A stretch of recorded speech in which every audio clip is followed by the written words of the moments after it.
Tension on deck. Hey, good evening, Ron. How you doing tonight? Doing okay. And yourself? How you doing? Good. In the rainy season down here in Florida, though, so it rains every day, like a monsoon. It's crazy. Yeah, it's And it's beautiful. still 99 degrees, so you're still sweating to death while it's raining. No, here it Never was wish. actually a beautiful day. Clouds on and off, kept it nice and cool, a little breeze. Nice.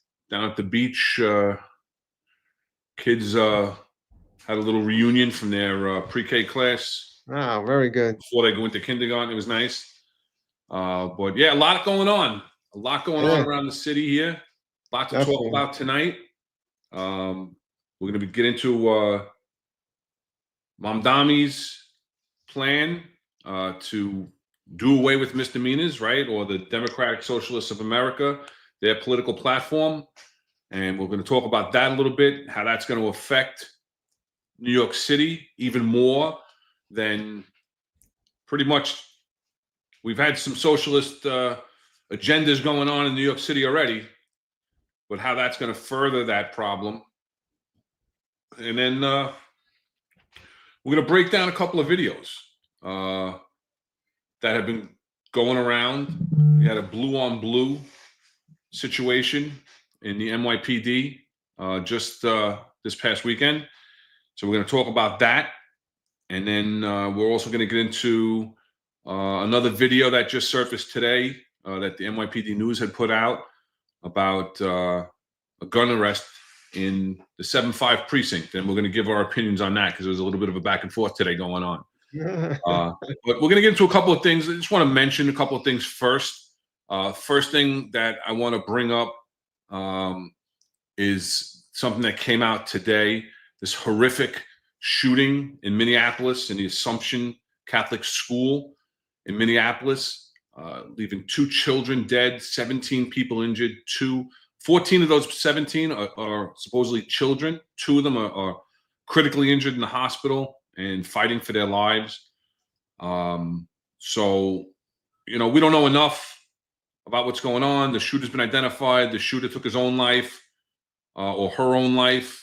And, the connection to the school is that his mom worked there up until a couple of years ago, according to social media, and she graduated from the school a few years ago, and in 2017. So that's the connection to the school.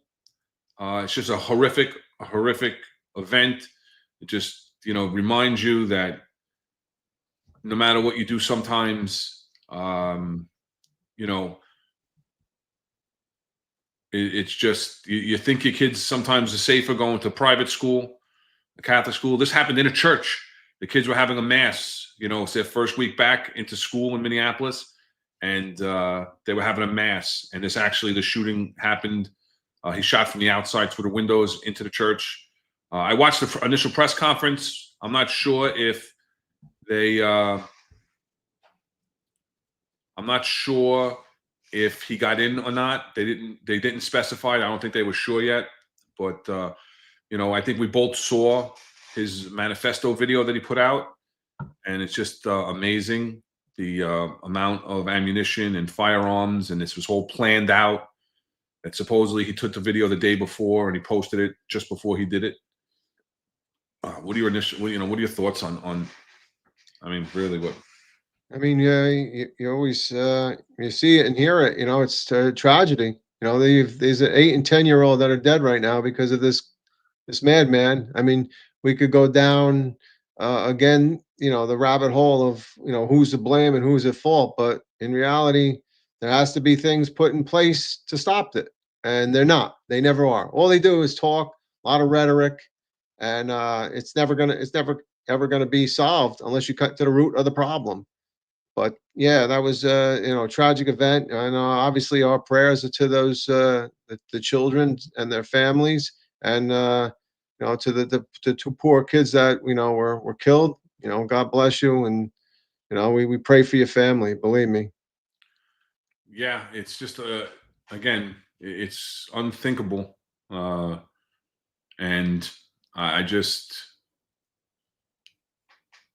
there's no words. There's no No. words that you can really speak about when you have a tragedy such as this. Is like you said, just pray for those injured that they may heal. Pray for the families. Pray for the entire community in that school district, and don't try to find the answer, because we're not going to find an answer.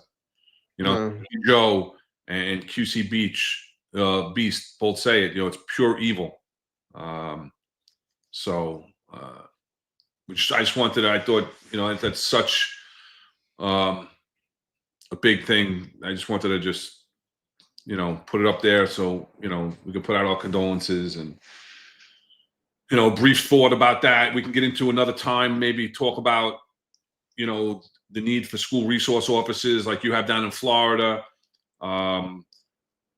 The fact that the NYPD took out the armed police officers here in the public schools in New York City, the public high schools, and, you know, they're even talking at times of taking away the school safety agents, the unarmed school safety agents. But you know, that's a topic for another day. Today, we just keep them, their families, in our prayers, and the souls of those who have lost. You know, may they rest in peace and watch over their families. So. News in the city.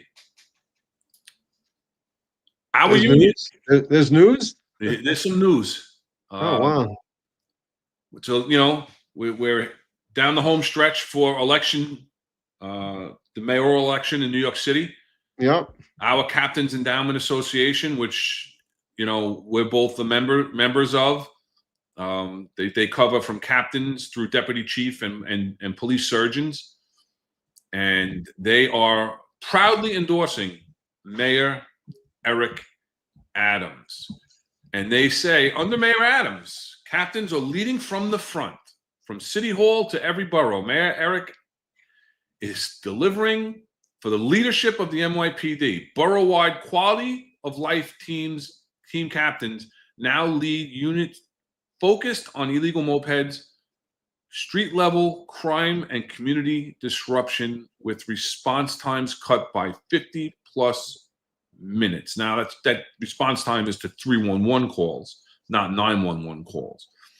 But I just find it so politically entwined that in their endorsement, they're talking about the quality of life teams, which is a total political, you know, show. You know, smarter overtime oversight. Really? Anything was smarter than what they had.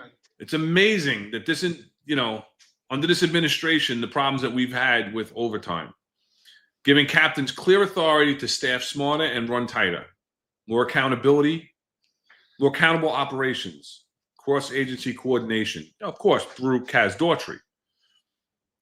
Captains are now part of the unified public safety strategy across city departments, breaking silos and boosting results. I don't know what they are talking about. So let's get to this last point, because this is the one that got me. Leadership backed by policy. Mayor Eric backs our NYPD captains because he walked in their shoes. That's why the CEA stands with Mayor Eric, and why New York is safer under his watch. Now, let me ask you a question. Did Mayor Eric Adams walk in your shoes? He sure as hell didn't walk in my shoes as a captain, right? No, there's no walking in our shoes. What did he do as a captain? He didn't even he had sandals on the whole time. He wasn't walking in anybody's shoes. He had his feet up, hanging out. No way. QCB's ask is, was he a captain? Was a captain? Is he still part of the CEA? If he's paying his dues, he is. He retired as an NYPD captain. You know? Yeah. And then Marlon says they are just trying to secure the pension and union funds bailout they will need later. We put out a post on our X account and you can follow us, right? You can follow us at theexecutiveperspective@gmail.com for any things, or at the exec perspective on X. And we wrote at the Executive Perspective Podcast, although we are members of the CEA, we do not endorse Eric Adams for mayor of New York City. We haven't endorsed anybody, but we do not endorse Eric Adams. His administration has been plagued with indictments, scandals, and federal investigations. We are perplexed by this endorsement. He did not walk in our shoes. So we don't endorse Eric Adams. What are your thoughts? Because I'm going to get into, a little bit on Eric and his tenure as a police captain. But what did you think when that came out? And I'm going to throw up Jack's comments too. Well, I was kind of upset because, and we spoke about this offline, but when I pay my dues every year, they ask for an additional donation that goes to the Political Action Committee. So then I said, so the money, that extra money that I send in to the union, they're going to use that to endorse Adams, a criminal, right? He was criminally charged, right? A terrible mayor. You spoke about earlier. He talks about allowing the captains to lead in the front. Well, we've criticized that. You don't need captains leading in the front. You need captains making sure that the men and women of the police department are safe and they move forward in a forward direction. He's not done any of that. And here's another thing, and we could talk about it a little later on or whatever, but the medical benefits that he fought every one of our unions to change for the retirees, he doesn't deserve any endorsement. And I don't know why the CEA felt the need to endorse him. And not only that, but if you look at his, how he's doing in the polls, he's doing terrible. Jack and Sal talk about that all the time, as well as John and Eric. He's dying in the polls. So why would you even endorse somebody that's gonna lose the election? I mean, there's other candidates there. Obviously, we have our opinions on who that candidate should be. But why you're putting the CEA and all its members behind a candidate that clearly hasn't done anything for the NYPD, for any of the captains, for any of the unions? I don't know why you would endorse that person unless you think you're going to get some sort of kickback or something else. I don't know. But yeah, maybe it's promotions. Maybe like Marlon said, there's something to do, bail out the pensions. Who knows? But I mean, we'll see. And TC says, hey, if you look past the corruption and incompetence, Adams ain't so bad. Yeah. But I mean, look, everybody in his administration has left at one point or another, right? Who's made it from the beginning? Yeah, there's always turnover. People move on to bigger and better things. Who's made it through his administration without some type of scandal, indictment, or investigation? No. None of his top aides. None. And Phil Banks, unidentified co-conspirator in a federal indictment. So, come on, it's ridiculous. Listen, and we know that Timmy Pearson was involved with sexual harassment suits well before he became whatever he did in Adams' administration. I mean, they're not picking the cream of the crop. I mean, we should all be upset about this endorsement. And will the other unions follow? Yeah, and listen, QCB says it. Chris Monahan should be ashamed of himself. Is he a relative of bootlicking Keeler Terry? Listen, I'm friends with Chris. I don't get into the politics of the union and things like that, but somebody said here, class of 8311, it's shameful unions can endorse without a vote of the membership. We saw what happened when another union tried to get a vote. As long as they used the vote, right? They didn't use the vote because the vote didn't come in the way they thought it was going to come in, right? So they took a vote and they said, we're going to let the union members vote on who we're going to endorse. And then when it came up that it was Trump, they didn't put that endorsement out. Whoa, that's not the person we want. Right? But you brought up how he fought, how Mayor Adams has fought for the retirees' benefits, for us to lose our benefits, right? And it's go into the Medicaid and all that. But he won the court case, but because it's a election year, he says, but I'm not gonna enforce it. I'm not gonna change it. But then what happens when he gets in January 1st? He could always go back and now say, well, the court allowed Yeah. it, and then change it. Yeah. He's dangling the carrot right there, right? Exactly. That's 100%. He's dangling a carrot. Yep. He's dangling the carrot to get their endorsement, is what I think. And I agree. you know, it's just, you know,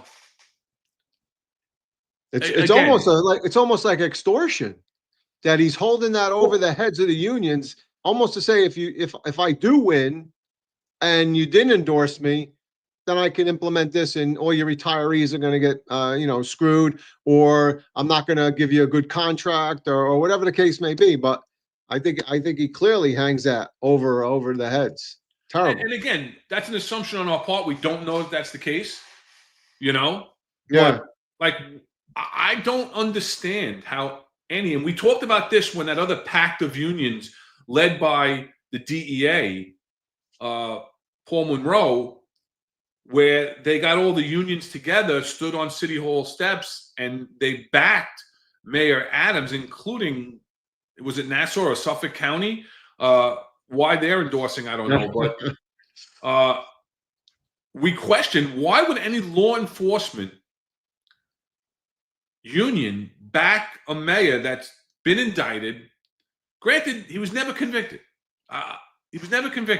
We saw the indictment. It was made public. We saw all the evidence. It was pretty damning. But not just that.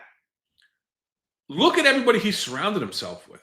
We've talked about this time and time again. On every show on this platform has discussed the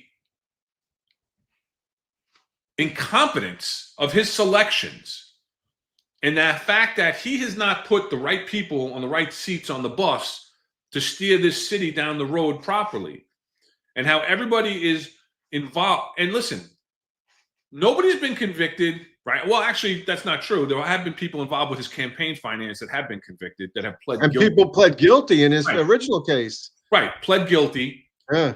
He gets indicted. They get sucked into his indictment. Yeah. They plead guilty, and he gets a free pass. Yeah. Go figure. And they're like, oh, and what is his answer? Well, they never said that Mayor Adams knew anything, because they didn't throw him under the bus. Yeah. Because you know why? Because once they pled guilty, they didn't need to proffer them anymore to use them against Adams, because they had no more case against Adams.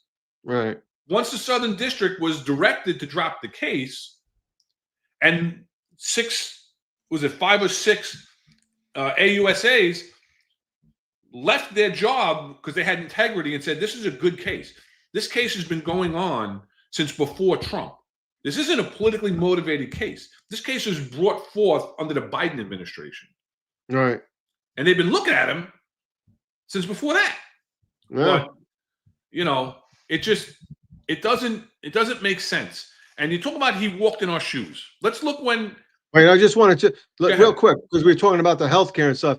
JDP 074, right? He says, I don't understand Alan's position on the retiree healthcare issue. He's a retiree also. How does this affect his own healthcare? It makes no sense. So I kind of wonder, does he get a better benefit because he's a civilian, the mayor, right? So he doesn't give a rat's ass about ours, because if he's going to get a better one, then he can take ours away. Right. He was also a borough president. Right. Yeah. So does he get one from the? Yeah, I'm sure there's a better benefit. I wonder.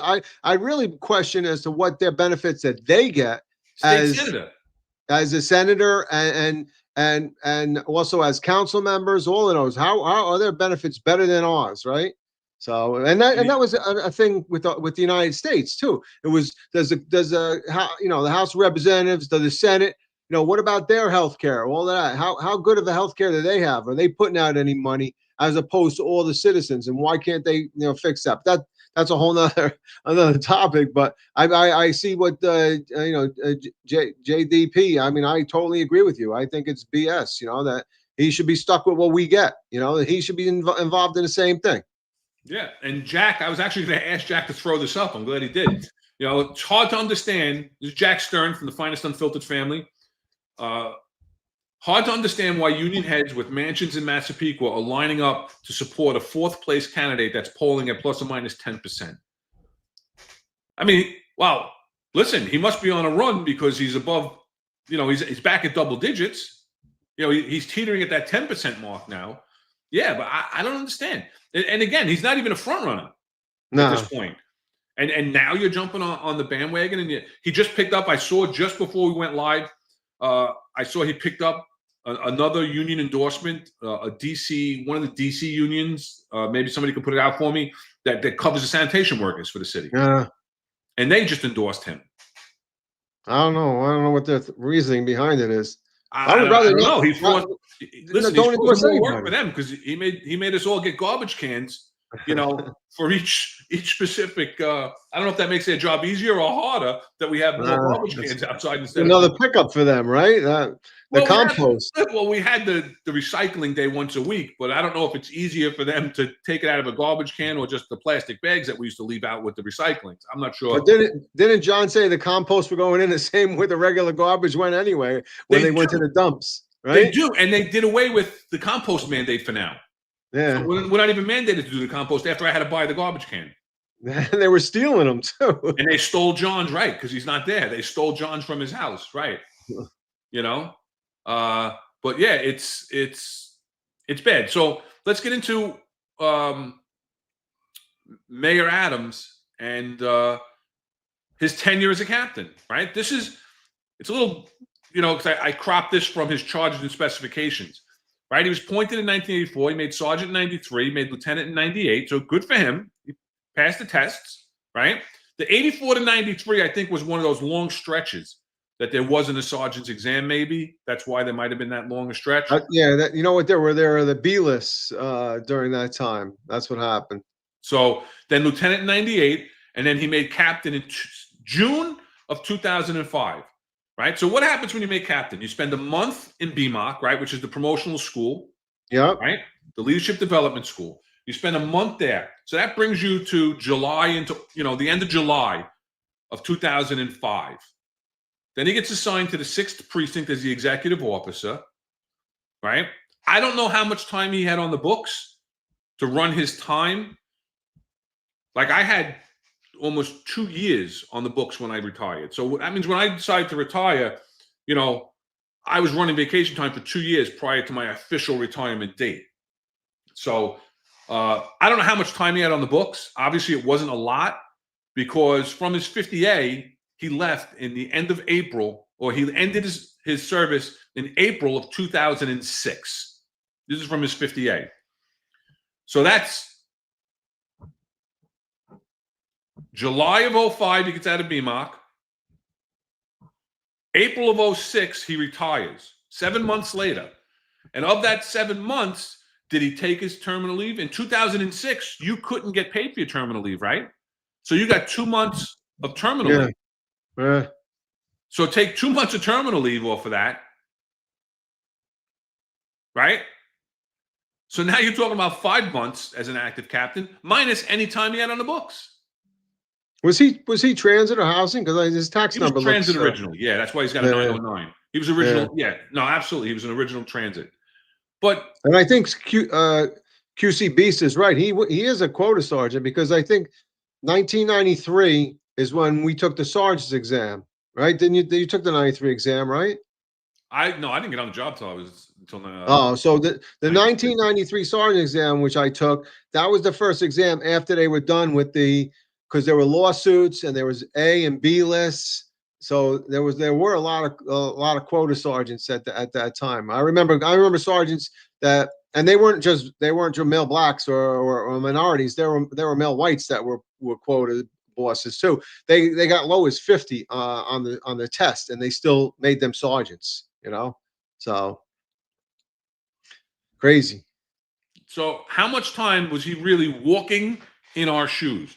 I'd like to know how many duties that Eric Adams performed where he was the duty captain. So he wasn't walking in our shoes. He was running in our shoes to get to the pension section. That's what he was doing. He was taking the fastest route he could to get out of there.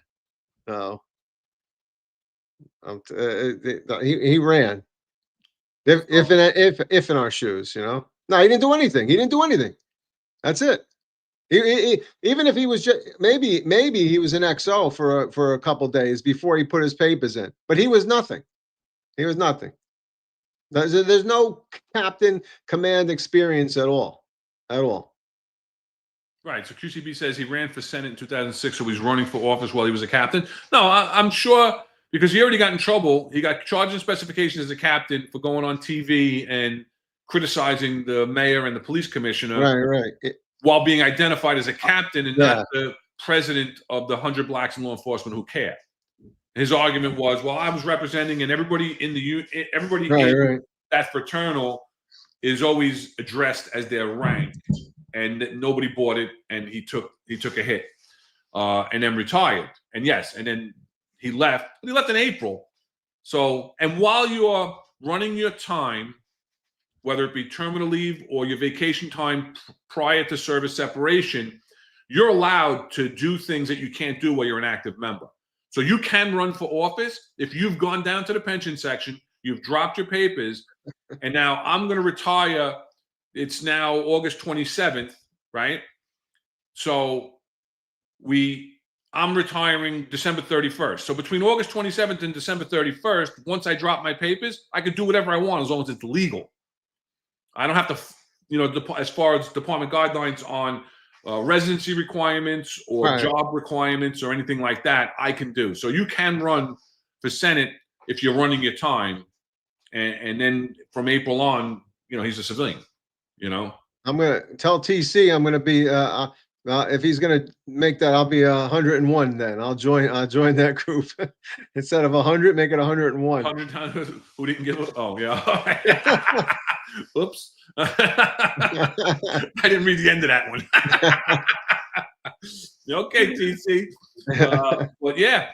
So, I mean, we at the Finest Unfiltered, I think we believe that, we've talked that there are really only two choices for the city for mayor right now. Jim Walden, who we've had on the show, who's a friend of Finest Unfiltered, as is Curtis Lewa. Curtis Lewa was on John and Eric's show, and he's a friend of the Finest Unfiltered, and I know that he watches our show also. But I think that Jim Walden and Curtis Lewa are really the only choice to make a positive change in this city. And both with some sort of, and you'll give a quasi type of law enforcement background to Curtis, and Jim Walden definitely has a law enforcement background. So I mean, both know what it means to fight crime.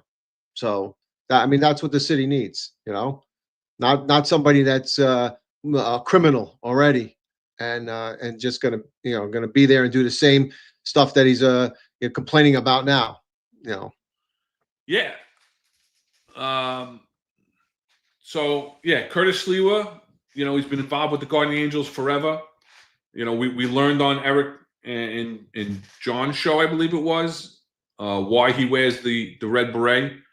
Was it on his show that they announced it, or somewhere else, where he explained that he wears that in memory of the two Guardian Angels that were killed in the line of duty, and the hundreds of others that were injured. So he wears that in remembrance and respect for them, and has said that if he makes mayor, he's obviously, I'm not going to wear the beret as the mayor of the city. And he's also, I've seen him. I've seen him up without it, so he's not afraid to take it off. No. He started to show up at different events and everything else, not wearing it. And like you said, Jim Walden was a prosecutor. He worked with the NYPD, with the terrorist task force. He's got a great platform, and I think unfortunately Jim didn't get the traction that he's hoping for a great October. But he hasn't gotten the traction. He's running as an independent. Curtis Lewa is the Republican. But for change, I think those are your only two choices. I think with Cuomo, with Adams, and with Mamdani, you're going to continue the downward spiral, and the socialist because you already have a socialist. Eric Adams is a socialist. Yeah. You know, he couldn't win the Democratic primary, so that's why he's running as an independent. As is Andrew Cuomo. Right? I didn't call him Mario this time. Andrew Cuomo. As is Andrew Cuomo. Because they both couldn't win the primary and got crushed by Mamdani, who's running a great campaign, who is catching the attention of the younger voters. And as we know, in New York, voter apathy is a big problem. We have to get people out to vote. People have to realize we are at a turning point in New York City, and we need people to get out and vote. Whoever you're going to vote for, we need people to get out and vote. And you know, in New York, it's crazy how people don't understand how few votes it takes to win an election in New York City. John's gone through it. Listen, I'm not the big political guru. We both, you know, we look at things, we understand things, but you know, Eric and John, mostly John. John's big with the politics. Sal, you know, talks about the politics a lot on his show. And Marlon understands it, and you know, Jack gets on. He has the producers take on the Sal Greco show, and they talk about politics. We talk about politics, you know why? Because we kind of have to, because politics has so intertwined. Yeah, it's so intertwined, but it's engulfed the NYPD and policing in New York City. So you know, that's why I think we talk about it more than just talking about politics. And you know, that's what let's bring it into our main topic of today. Well, right? I just want so Marlon's confirming that it would definitely, and I remember it too. It was on John and Eric's podcast when they did interview. He definitely talked about wearing his beret. So Curtis definitely told everybody about that. And just real quick with I think it's QC. I missed it there. Hold on. QC Beast, I think he was saying about the I lost it. About Allison Esposito. I believe she did when she was running for lieutenant governor, and she's a great girl. She was in ESU, excellent person. When she ran for lieutenant governor, I think she was running, and her father was a great man too. He was a chief on the job. I believe she also was running her time when she was running for lieutenant governor as well. Right. She was the commanding officer of the 70 precinct. Yep. And she felt that even though she had a great career ahead of her in the NYPD, that was the path that she needed to take in politics. So, and again, I think voter apathy was a big problem with her and Lee Zeldin losing the election to Kathy Hochul. Yeah. But so let's move on to Zohan Mamdani, who wants to end all misdemeanor charges, right? They call it the easy pass for criminals. And again, this was in the New York Post, and it was an article, and it talked about the Democratic Socialists of America and their political platform is, you know, one of the main things is to end misdemeanor charges. And even though I don't believe Zohan Mamdani has come outright and said this, he has talked about the NYPD needs to enforce and go after the major crimes, the tougher, the bigger crimes, not specifically saying don't go after this and end misdemeanor charges, but he has talked about it. He is a member of the DSA, the Democratic Socialists of America, and they have endorsed him, right? So what does it mean? This again from the article, right? No bite out of crime. Mamdani wants to abolish misdemeanors or simply not enforce them. And there's a difference because Mamdani doesn't have, as the mayor, the authority to abolish misdemeanor crimes. I mean, he's in the state government right now, and he hasn't put forth legislation to abolish misdemeanors and change the crimes. But he wants to come to New York City, be the mayor. And, you know, the thing is that he can not enforce them. And we'll get into that a little bit deeper in a few minutes. But, right, they include the following crimes, which all have, you know, as misdemeanors, you go from 1 to 365 days in jail, right? Third-degree assault, petty larceny, menacing, third-degree drug possession, DWI. Don't enforce DWIs. People can drive around drunk. That's great. Sexual misconduct, forcible touching, second-degree sexual misconduct, second-degree sexual abuse, and third-degree identity theft. So all of these charges, he does not want to be enforced, right? So what does that mean? Does that sound familiar? Does any of this sound familiar to you? Yeah, it sounds like aren't some of the DAs doing that now, and some of the felonies they're not even endorsing. So look, I take a look at a couple of those crimes, right? You take a look at DWIs, right? So that's a problem. You start not enforcing DWIs. First of all, I think the Uber rides are going to go down because no one's going to take Uber anymore. Everybody's going to start driving a car. And okay, so what are you going to do? Pull over somebody that's drunk, and then you're going to say, "Oh, I can't arrest you. I gotta let you go. Keep going." And then what happens if they take off and then they hit somebody, and now it's no longer a misdemeanor. Now it becomes criminal negligent homicide. So I mean that in itself. The other problem I have is years ago, and I'm sure you remember, the law or the procedure within the department changed for domestic violence. So when you went to a domestic violence, it was a must arrest for felonies and a may arrest for some of the misdemeanors, and the discretion was on the police officer because the victim could say, "Oh, I don't want to press charges," but you saw how things transpired and maybe a history in there, and you said, "I'm going to arrest him anyway for misdemeanor." So now they're going to say, "All right, you're not going to arrest for misdemeanor assault charges. We're going to go back." Remember, it was harm, right? The acronym was harm: harassment, assault, reckless endangerment, and menacing. And harassment, violation. The other ones were misdemeanors. So now we're not going to arrest. What are we going to do? We're going to tell the guy, "Hey, take a walk, cool down, and then come back," like we did in the past. And then what happens? That came back to bite people in the ass, because what happened is once that guy went left, and then he comes back and he says to the wife, "Hey, you called the cops on me? Now I'm going to kill you." So just the things that he's saying, the misdemeanors that he's talking about, he has no clue. And think about, resisting arrest. Is that not going to be prosecuted anymore? So now you can resist arrest, Well, I mean, it's just, there's so many things that he's opening up Pandora's box, and he's going to have a big problem at hand. And we'll talk about it later, but just petty larceny in itself. Imagine just doing petty larceny. That means everybody has a free shopping card.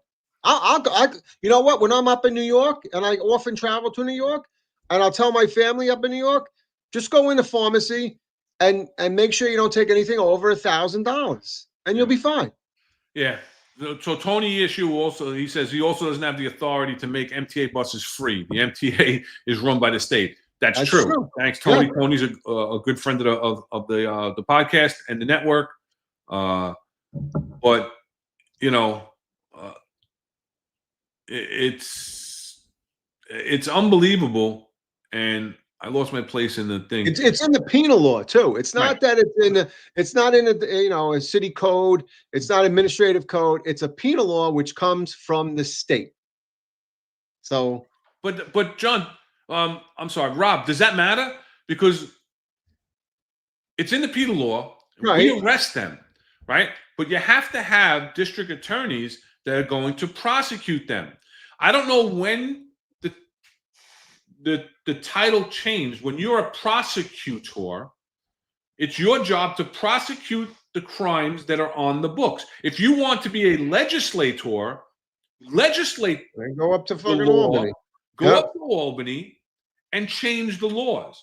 But the district attorneys have decided what crimes they're going to prosecute and what crimes they're not going to prosecute. Let's look at our friend, a Democratic socialist, Alvin Bragg, right? And these are some of the crimes that you can commit with impunity in New York City as per his day one memorandum to his assistants. Marijuana, which has since become legal. Refusing to pay their fare on public transportation. They're not going to prosecute theft of service. Trespassing. Doesn't matter. Doesn't matter if you live somewhere. Doesn't matter if you own a property and people are impeding in your privacy. We're not going to prosecute. Failing to pay a fine for unlicensed operation of a motor vehicle. So get all the tickets you want, drive around the city. It doesn't matter. I'm not going to prosecute if you have an unlicensed operation, right? Or commit any traffic infractions. Do what you want. I'm not going to prosecute. Resist arrest. Go ahead. Fight the police. I'm not going to prosecute. Obstructing governmental administration.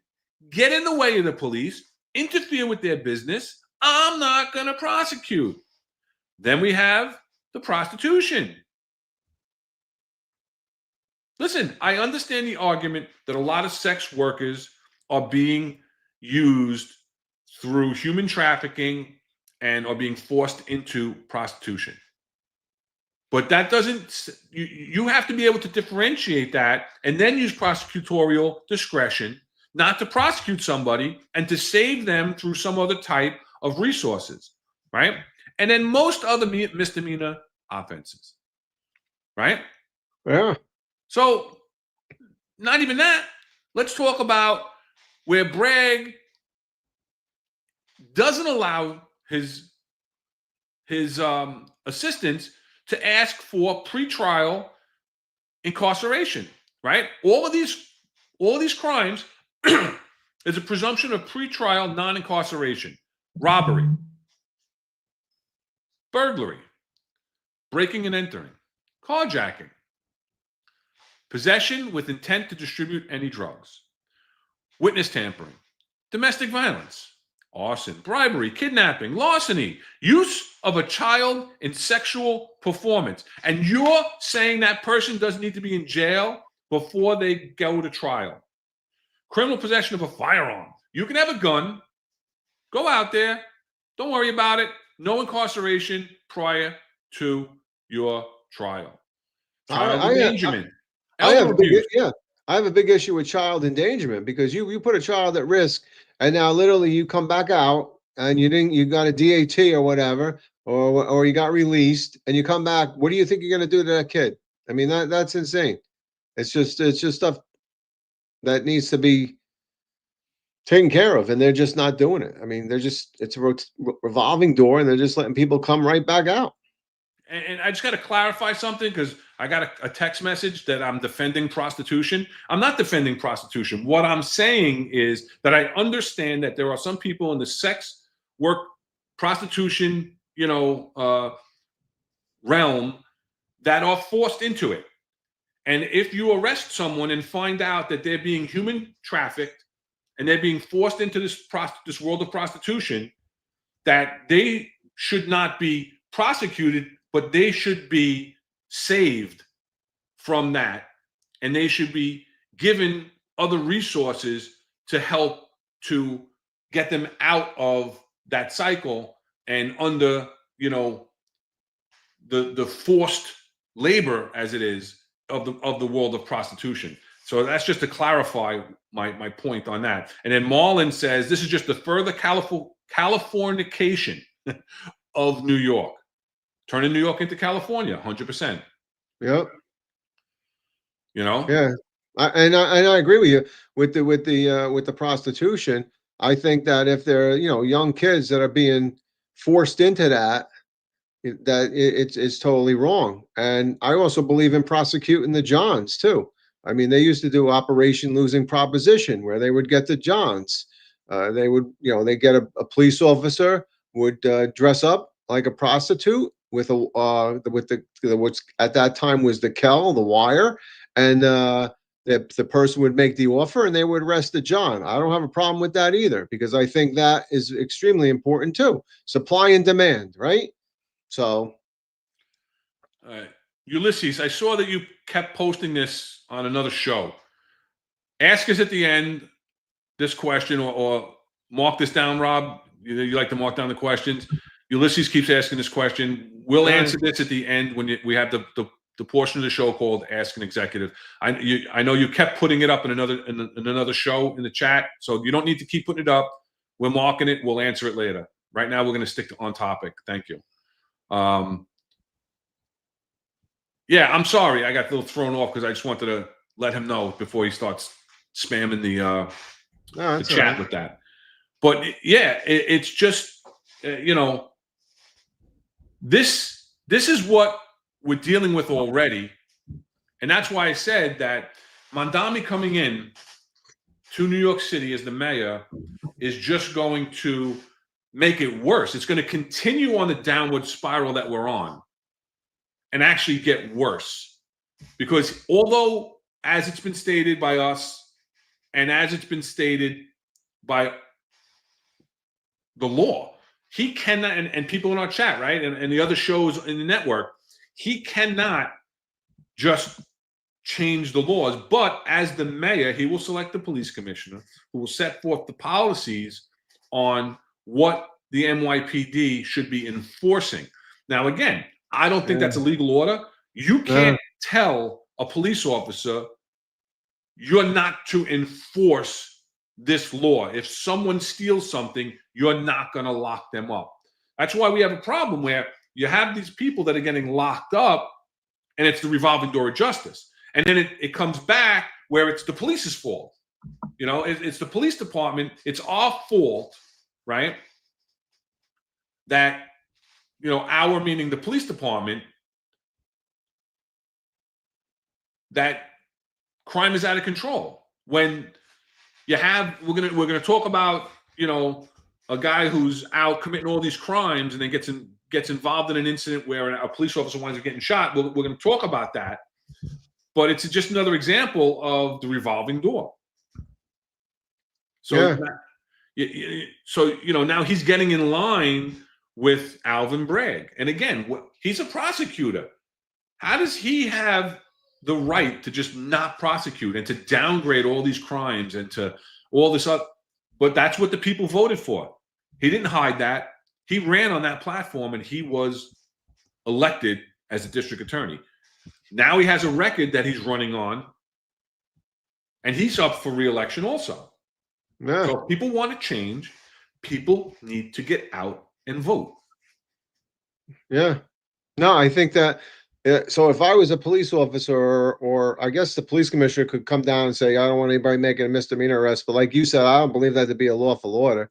And if I was at a job where somebody was literally stealing something, and the owner of the store said, hey, I want this person arrested, I'm not going to say I can't arrest them. All right, they committed a petty larceny. It's in the penal law. I'm making the arrest. And guess what? I'm bringing them to station house. I'm going them through the book, and then let them drop the charges down to criminal court. That's fine. We'll take care of that later. That's it. But I'm not going to say no. I'm not going to tell them I'm not going to make that arrest. I think that's obscure, because everybody knows that is against the law. You come into my store and this guy just stole $500 worth of property, and you're going to tell me, officer, that you're not going to make the arrest? Oh, because your police commissioner says that? Well, guess what? Then you're going to end up getting a CCRB. You're going to get in trouble, right? It's never going to make it to the top, because none of it makes it to the top. And it's going to be on your head that you should have made the arrest. I think it's total insanity, and I think it's just going to lead to mass confusion. It's almost like a purge, where on certain days you can do whatever you want, but now it's going to be 365 days you can do whatever you want, as long as it doesn't elevate to a felony. So you know what? I'm going shopping every day. I'm going to get $999 worth of food, and I'm going to bring it to my house. You'll have people selling. They'll be selling stuff out of the back of their cars. Hey, look at all this stuff I just got from the five. I sell it for half the price. It's totally off the cuff, and I don't know how anybody would even want to do that. I mean, it's crazy. Yeah, it's. Listen, I don't know where it comes from, and again, I don't know how you get to be a prosecutor and not prosecute crimes.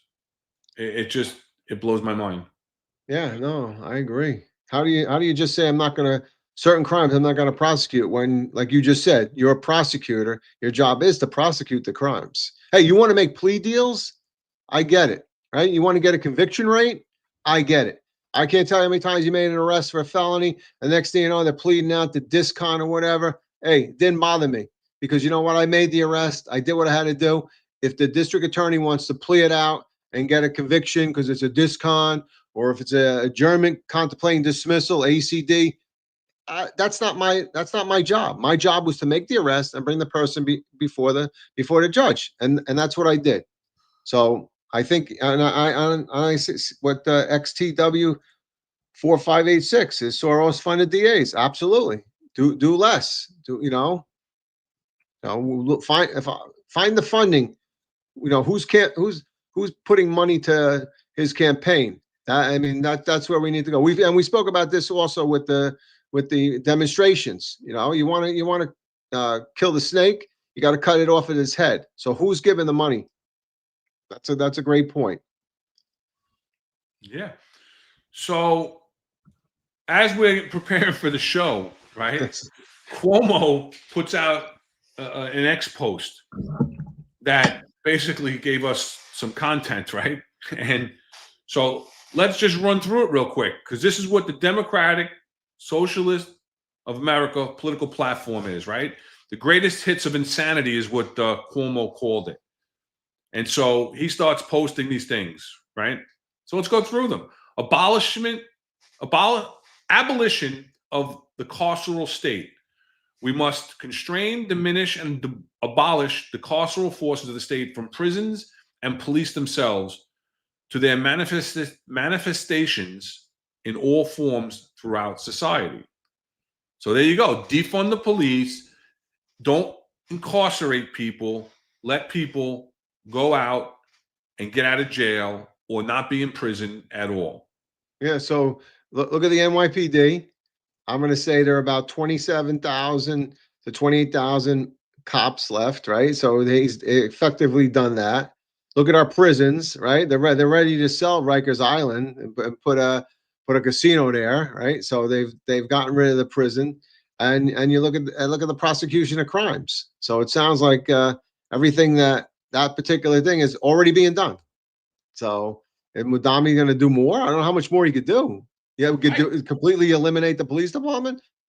Well, he says, especially after the horrific shooting in Manhattan and the loss of our officer, that he's not going to reduce the size of the police department. Yeah, okay. But he's not saying that he's going to replace the officers that are leaving.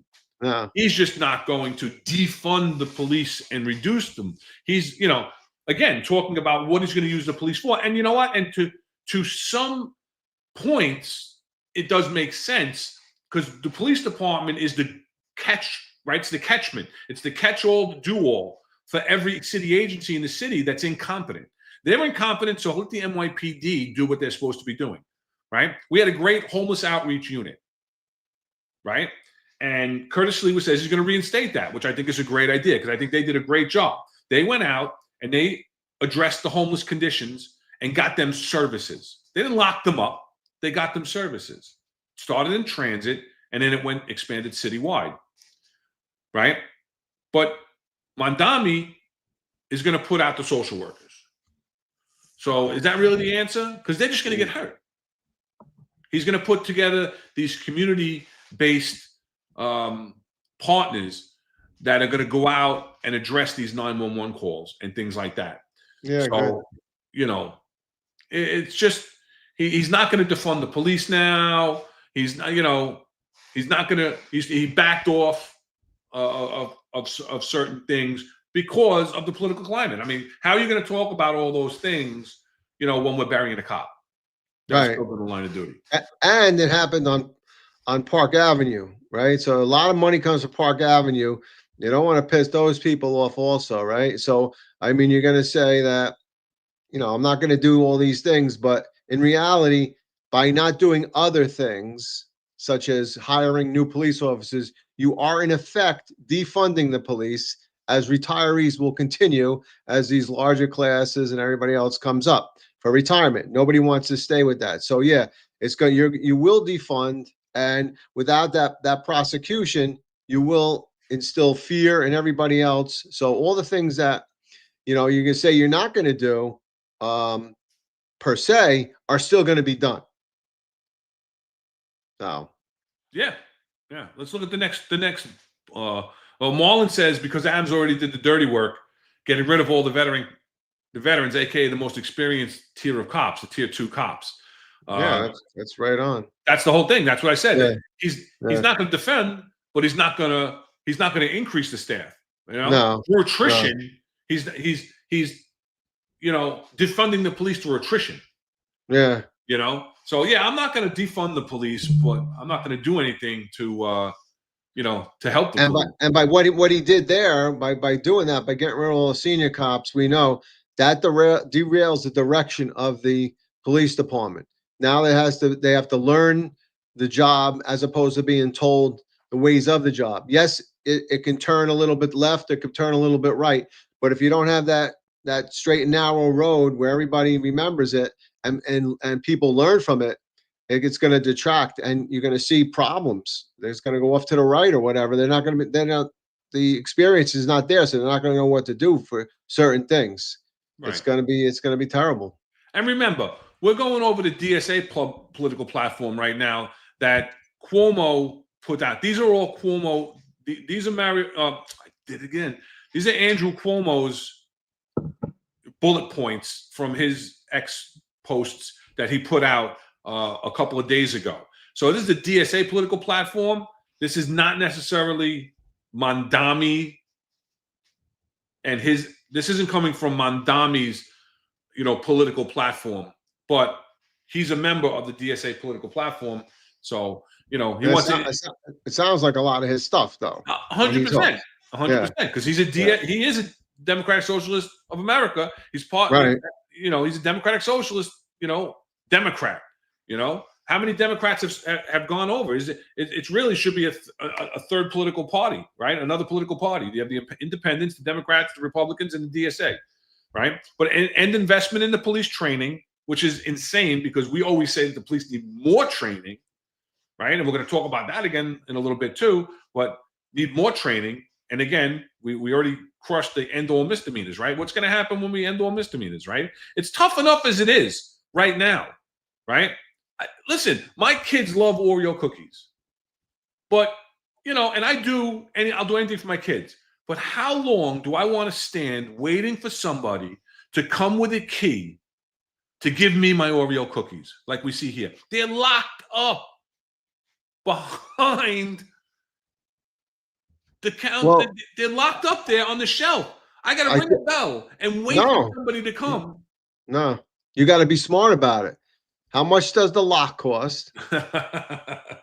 Then break the lock, deduct that from the amount of Oreo cookies you need to steal, which will only lead up to your $999. That's all. It's insane. It's insane. You want some hair products? Help on aisle 3. Yeah. Help on aisle 3. That's why Amazon's doing so well. They'll deliver it to me tomorrow. I don't even have to go to the store. I don't have to deal with this crap. I don't have to deal with it. They won't arrest porch pirates either then. So then you got to worry about that. My wife doesn't wear makeup anymore because she doesn't want to wait in line. No, I'm kidding. But you got to go there and you want a simple thing of, mascara or whatever the case may be. You got to wait for these employees to come because these stores are just getting crushed. It's silly. It's silly, but that's what they want to do, right? Let's keep going. Do they have to hire more people then? Sure, they have to hire more people. All right. Well, I mean, there's something good coming out of it then. But all right. Freedom for all incarcerated people. Let them all out. Open it up. Come on. End pretrial detention, civil commitment, and imprisonment for parole violations. So you're put out on parole, right? What is parole? We let you out of jail early. And we say, if you're a good boy or girl and you behave yourself because you're saying that you have been rehabilitated, you've learned your lesson, You've paid your dues to society. We're going to let you out of jail, but you have to abide by the rules. So if you break the rules, we're not violating you. We can't violate you. No imprisonment for parole violations. So basically, once we release you, we're just releasing you. Period. End of story. What do you think of that one? I think probably when they're letting them out of jail, they're handing them absentee ballots for the next election, because that's what it sounds like to me. You know, let everybody out. Why not? You know, yeah. And then of course there's no repercussions for committing any violations thereafter to violate your parole. So, and especially if they're not going to prosecute for misdemeanors, hey, be a real smart, perp. Only commit misdemeanors. That's all. You know, pickpocket. Oh, that's grand larceny on your person. So don't do that. Don't do pickpocket. Just go into stores and take whatever you want. Resist. You can do that. I mean, it's just insanity that any of those things. It just doesn't. It makes for a total chaos in the city. It's gonna be out of control. You know, they're gonna be stealing. Remember years ago, you'd come out and your car was up on blocks because they would steal your tires. You know, now they're gonna Google how much that tire costs. They're gonna go to eBay. How much does this tire cost? And they're gonna steal one tire one night. They're gonna steal another tire the other night. And by the end of the week, your car will be up on 4 blocks again, like back in the old days. And that's where it's going. It's going back to, we talk about quality of life. We talk about, broken windows theories. Now it's going back down even worse, where there's not even just the low crimes. Now they're going to say that it's actually a crime you commit, right? So it's not just, graffiti. It's not just people hanging out. It's not just the quality of life things, drinking beer in public. Now it's misdemeanors. So now they've taken a step further than original, the quality of life, and it's just going down. When does they say that only certain, obviously Bragg's already saying it, but when is the Socialist Party going to say, and you can commit certain felonies, and we're going to allow that too? So, I mean, it's total lawlessness. Oh. There you go. Defund the police by rejecting any expansion to police budgets or scope of performance while cutting budgets annually towards zero. Ridiculous. Yeah. That's just ridiculous. I don't even want to talk about that one. That's just, come on. Disarm law enforcement officers, including the police and private security. Again, Absolutely. This is not Mamdami's. This is the DSA's platform. I mean, but come on.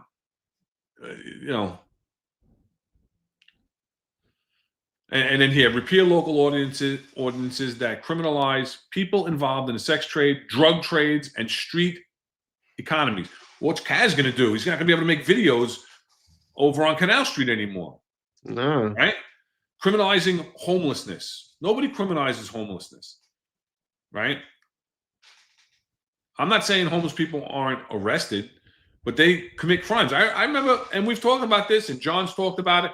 People would come up to you and do minor crimes because they want to get off the street, and they say it's safer to go to jail for the night than it is to go to a shelter. So work on the shelter system. Work on the shelter system. You're not criminalizing homelessness. Work on the shelter system. Get it so that it's right and it's safe, right? Criminalizing squatting and other productive occupations of unused housing. So if I have an apartment that I haven't rented because I'm renovating, or that for whatever reason the market's not great, or I can't find a good tenant, come on in. Come on in. Just come on in. Squat, and there's nothing we could do about it. You could go out for dinner one night with your family and come back, and there'll be a bunch of squatters in your house and say, you can't get us out of here. This is part of our house. Is insane. Right? Yeah, totally. Right? And QCB says it, right? In this country, you can't have unarmed police officers, too many guns on the street. That's just silliness in my mind. It defies logic, but it defies logic, but it has such a following. I don't understand. Cops on the street right now don't get respect, and they're carrying a gun Could you imagine that if they didn't have a gun, it would be totally off the cuff? It's Terrible. right. So we've talked about the DSA, and he's a member of the DSA, and the DSA has backed him. And just an endorsement alone doesn't mean that you agree with everything that your endorsement has given True. you. So, but let's look at an actual Mandami video. We've played it before, and this is him and his Department of Public Safety is what he's putting forward as his public safety plan, where he's going to take a lot of the things away from the police and give it to his Department of Public Safety, to other branches of his Department of Public Safety, including social workers and community workers and things like that. So let's take a look at this. Deserves to be safe, and today I'm announcing a plan to deliver exactly that. Public safety is created by stable homes, good paying work, and well-resourced neighborhoods. Addressing these issues are at the core of our campaign. But we must also aggressively pursue evidence-based strategies that prevent violence and crime before they occur. I will create a Department of Community Safety, the DCS. This new agency will coordinate a whole-of-government approach to protect New Yorkers like never before. We will invest in citywide mental health outreach and crisis response, expand gun violence prevention programs, address hate, and tackle homelessness. The DCS will make public transit safer, placing dedicated outreach workers in our subway stations, transforming vacant commercial units to provide medical services and connections to long-term care, and investing in transit ambassadors to assist New Yorkers on their journeys. There will be visible, trained teams in our subways. Their presence and their work will make all of us safer. Police have a critical role to play, but right now we're relying on them to deal with the failures of our social safety net, which is preventing them from doing their actual jobs. It's one of the reasons so many crimes are left unresolved. New Yorkers deserve a leader that treats public safety with the seriousness it deserves. So there you go. That's his Department of Public Safety, right? Mm-hmm. And community safety, right? No, Department of Public Safety. I thought you said Department of Community Safety, DCS. Am I wrong? It's quite possible. I thought that's what he said in the. No, let's listen to the beginning again. Worker deserves to be safe, and today I'm announcing a plan to deliver exactly that. Public safety is created by stable homes, good paying work, and well-resourced neighborhoods. Addressing these issues are at the core of our campaign. But we must also aggressively pursue evidence-based strategies that prevent violence and crime before they occur. I will create a Department of Community Safety. There you go. Department of Community Safety. I sit corrected. So yeah, Department of Community Safety. But so he wants to talk about evidence-based, strategies. So when you listen to that, what are your thoughts on that? Well, I mean, you talk about outreach and stopping gun violence. I mean, we know that when you start with that, sending people out into the community and things like that, it just doesn't necessarily work all the time. I mean, you're talking about somebody like the violence interrupters. We have people going to talk about homeless outreach and going to talk to people. They're going to listen to them. They don't want to hear from them. If they wanted the services, they already would have went somewhere else and found them. So I just think there's a lot of rhetoric there. I don't think any of it's going to work. I think somebody in the chat earlier made mention of about are they going, when they go to domestic violence cases, are they going to actually fill out DIRs? If there's are they even allowed to fill out a DIR? So, that's a domestic incident report. So, I mean, there's so many things there that I just don't think are going to work. It sounds good. I mean, when you think about it, and maybe I know there's been a few places where it worked for a little while and then it didn't, and it stopped working. So, you could say 1,000 things like, this is going to really work and this is great. And we got violence interrupters and they're going to stop before anything else. Yeah. Good luck with that. Good luck with that. Yeah, and he's going to put all these people out in transit that are going to be visible and they're going to be there to help and to be, you know, Yeah. sounds like the guardian angels. Yeah. You know, the guardian angels did make the subway safer, right? They did. But, you know, as far as putting out, you know, these social workers and having them responding to the domestic calls and to all, it's no way. There's no way it's going to work. And again, you know, he talks about this, and I've gone through his community, you know, Department of Community Safety, okay, program. And one thing that really stuck out to me is when he talks about his gun violence, right? So this is the page he has on his website in regards to gun violence. And let's break it down, right? So the Department of Community Service, right, DCS, you're correct, will ensure we continue to reduce gun violence using evidence-based crime reduction strategies that are proven to keep communities safe. And then he gives you the cost. Okay. Evidence-based crime reduction strategies.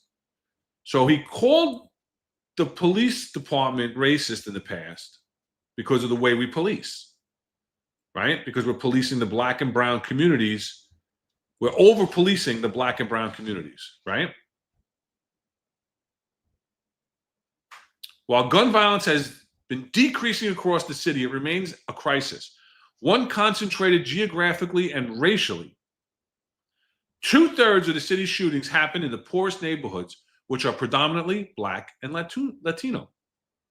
Black men are 88 times more likely to be shot. Hispanic men are 23 times more likely to be shot, and Asian men are 2 times more likely to be shot than white men. So where I have a problem, or I'm not a problem because these are true statistics, but where I'm conflicted is he's pointing out why we police in these areas, why more black and Latino men are stopped by the police, why more black and Latino men are arrested for violent crimes is because they're committing more crimes. He's not putting that statistic in there of who's committing this crime. He's just saying that they're the victims of violence and shootings. Who's on the other side of that gun? Who's on the other side of that knife? Who's on the other side of that bat? He's not saying that. He's saying that these black and brown communities, it's evidence-based. So because they are victimized, we're going to concentrate there. But how do you concentrate there? It has to be through enforcement, right? You have to enforce the laws, right? So we're going to enforce the laws, but we're only going to enforce the big laws, right? The broken windows theory that cleaned up New York City, okay? The proactive police work, right? As Eric says, the intrusive police work, right? That starts with minor crimes. Theft of service, taking guns off the street, right?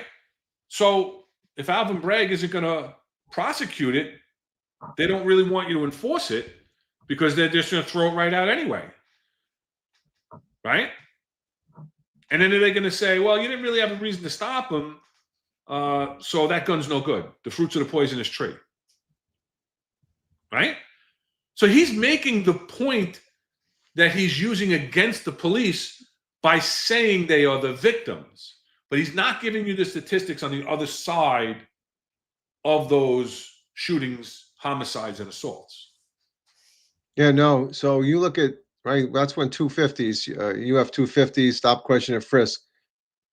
If you worked in a predominantly Hispanic and black neighborhood, and then they told you you're racial profiling because you're not stopping whites, and then you take a look at the UF 61s, the complaint report, and look at who are the perpetrators of the particular crime, whether it's a known perpetrator or it's whether somebody that puts a description of somebody there.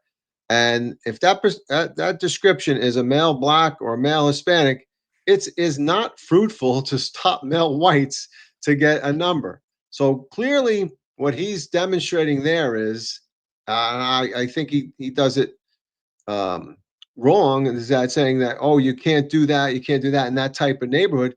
Well, you're right. Like you said, you have to look at the crime in the neighborhood and who is the perpetrator of those crimes. And then you can properly police, because if you don't, you're actually stopping people that you have no reason to believe have committed any crime. So it makes no sense in not stopping the people that are in the description. Now, if you said that the shooting in Manhattan when he shot the person from the healthcare, right? He was a male white that shot that person. You don't go now stopping every male black in Manhattan. It doesn't fit the crime. I mean, this is basic policing, and he doesn't understand that. And he just throw things out because he uses the number. He likes the number that, oh, a disparaging number of blacks and Hispanics are stopped, or this particular community of black and Hispanic is overrun by police. And that's the problem. You can't use the community. You have to use the crime statistics and the facts. So, I mean, that's the problem in itself. He's trying to steer it in a different direction. He almost makes the point for actually doing what we're doing, right? But he's trying to lead it in a different direction, and it doesn't make any sense. Anybody with police experience would understand that what he's saying is totally incorrect. You know, that you have to stop the people that are committing the crime. 100%. That's why I say I'm conflicted. Yeah. Because he's making, like you said, he's making the argument for us as to why we're policing these neighborhoods. Right. You know, why are all the Democratic socialists saying that, you know, we're criminalizing being black or brown? No, we're not. We're doing evidence-based policing, precision policing, call it what you want, proactive police work. Proactive police work doesn't mean, and I'm not going to defend the 250s of the 90s and 2000s, right? Where the number. Where it was a number for a number, 1,000%. So we don't need to get into that argument. We don't need to see it in the chat, you know, that, you know, 250s were abused. They were absolutely, stop, question, and possibly frisk was absolutely overused in all communities, right? It was a number. It was a tool that was very effective, but it was a numbers for numbers game and was overused and abused without a doubt. A tool that should have never had a number on it. That's correct. Yeah. Correct. But to say that we're over policing in these areas, why? Because I need, you know, I need the exact amount of same police in the 111 precinct as I do in the 4-3 precinct in the Bronx. No, I don't, because I don't have the crime. All right. The statistics don't warrant it. Right. The evidence base is not there to go out there and stop black and brown people in the 111 precinct. Right. You go to the 4-3 precinct, it's predominantly black or brown. So the predominant amount of stops is going to be for black and brown people, and the predominant crimes committed are by black and brown people. So you're making the argument for us. Absolutely. 100%. You know what? If you're in the 4-3 and you get a robbery pattern of 2 male whites in a car, all right, maybe they're coming down from the 4-5, which is predominantly white. But you're not going to stop in the 4-3. You're not going to stop every male black because the description is a male white in the pattern. That's what you're going to stop. You're going to stop what you see and what the facts are based upon. So, but yeah, I agree with you 100%. Years past, when they made that a numbers game with the UF 250s, the stop, question, and frisk, that was the mistake. That was the downfall of that very important tool that was taken away or limited anyway. Amazing Ant. Cardozo High School now buses South Jamaica students in, and demographics statistically changed in the 111, but not as high percentage-wise as the Bronx. I was the XO and the CO of the 111, and they were busing them in when I was there. So, you know, we've had issues there. But again, now if you're talking about if there's crimes around the school, that might be different, that the answers might be there, but there's, again, evidence-based in a very, in the microcosm of the schools, you know. Look at TC's response. I mean, that's a great analogy, right? Go where the crimes lead you. Firemen don't hose random buildings. That's absolutely 100%. I mean, you can't get that better than that, right? I mean, you don't see firemen running into a building that's not on fire just for the fact that they're running into it. Absolutely. Yeah. So let's look at the, we're an hour and 20 minutes in. Let's hit the like, share, and subscribe button. Let's get the algorithm going. If you subscribe to us on this network, you're going to get notifications for all the shows for the finest, New York's finest retired and unfiltered with Eric and John, the Sal Greco show, and the 10-4 Tavern as well. So you'll get notifications with the all 10-4 those. Tavern. If you haven't seen it last night, I know Eric mentioned it on the show this morning. Awesome At show. 8:05, him and John. But Joe Herbert, a great guy. I knew him while I was in the NYPD. I knew him. He's such a sincere and humble man. I mean, you really have to go back to 10-4 Tavern from last night and definitely take a look at that. They did a phenomenal job. Tom and Pete interviewing Joe, who again, really, really a true blue cop all the way. I mean, he was proud that he never gave out a CD in his whole career, and he was a phenomenal detective. Part of the Zodiac killer. Catching the Zodiac killer while he was actually in hostage negotiation. But you got to listen to his story. Great stories, great man.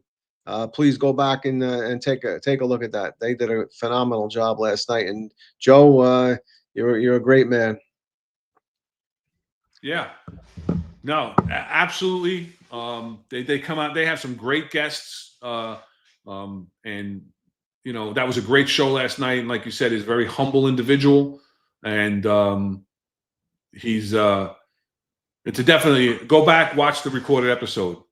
And did you see how excited Tom was when they asked Joe the last questions? Would you come on the job now? And Joe said yes, he would. And I think that's maybe the only two guys that have ever said that are interviewed. So I know Tom was ecstatic about it. So he's got a partner, and he's got a partner coming back on the job. So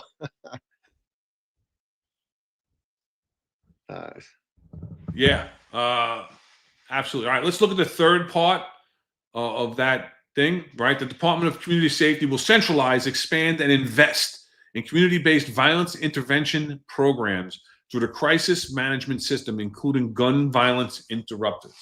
Now, I was on the Friday roundtable last week, and we talked about the violence interruption program, and I'm not a fan because I don't think I'm not saying that they don't go out and they don't engage the community.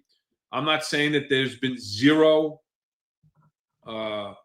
positive crime reductions, shooting reductions, interventions, as their name, or interruptions of shootings, as their names portray, but there was zero accountability for them.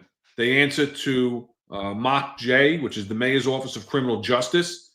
They don't answer to the police. They don't speak to the police if they don't want to speak to the police. They don't give the police intelligence. That's part of their credibility of being out there as prior gangbangers themselves and members that they have on their staff that were prior involved in street, dealings. So that gives them the credibility to be out there. But he wants to expand this program where we believe on the Finest Unfiltered that there's already too much money going into it. There's no accountability for the money that they have. And there's no way, how do you measure the success of a program when it's only self-reporting? There is zero way to confirm. They could say that they stopped 20 shootings this week, and there's no way for the NYPD to confirm it because they're not going to give up names because it's confidential. Right? The only way they could do that is if when they spoke to somebody that they gave the name and you ran a driver's license name, or you go through missing persons, or and was that guy still alive? A year later, did they do the good job? And then you don't even know if he's really telling the truth. I mean, apparently these are like the grandfathers of previous gangs and stuff like that. So they have this inner experience with gangs or violence on the street, maybe perpetrators that were were convicted, they got out of jail, and now all of a sudden they're going to be violence interrupters, and like you said, how do you know? Do they know? They hear about a beef on the street, and they're going to go out there and they're going to talk to each individual so that it doesn't elevate, or escalate. So how do you know if it worked or it didn't? Because like you said, you don't know if they talked to them. You don't know if those two guys went on the next street and had a beef and started shooting each other.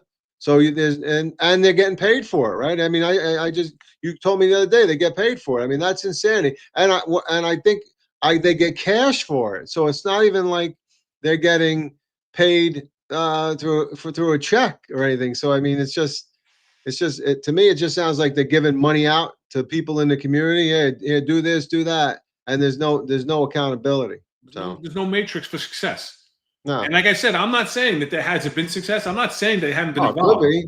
They're Yeah. out there. They're embedded in the community, right? And I mean, I know that they have offices. I dealt with them a lot when I was the commanding officer of housing in the Bronx and Queens. We had violence interrupters in both boroughs, the Bronx and the Queens, Bronx and Queens. And the cops weren't even allowed to go in and use the bathroom because you didn't want to be seen interacting with the cops, because then they would think that the perps in the neighborhood that they're giving the cops information. So I can understand that to a point. They'll end up getting killed.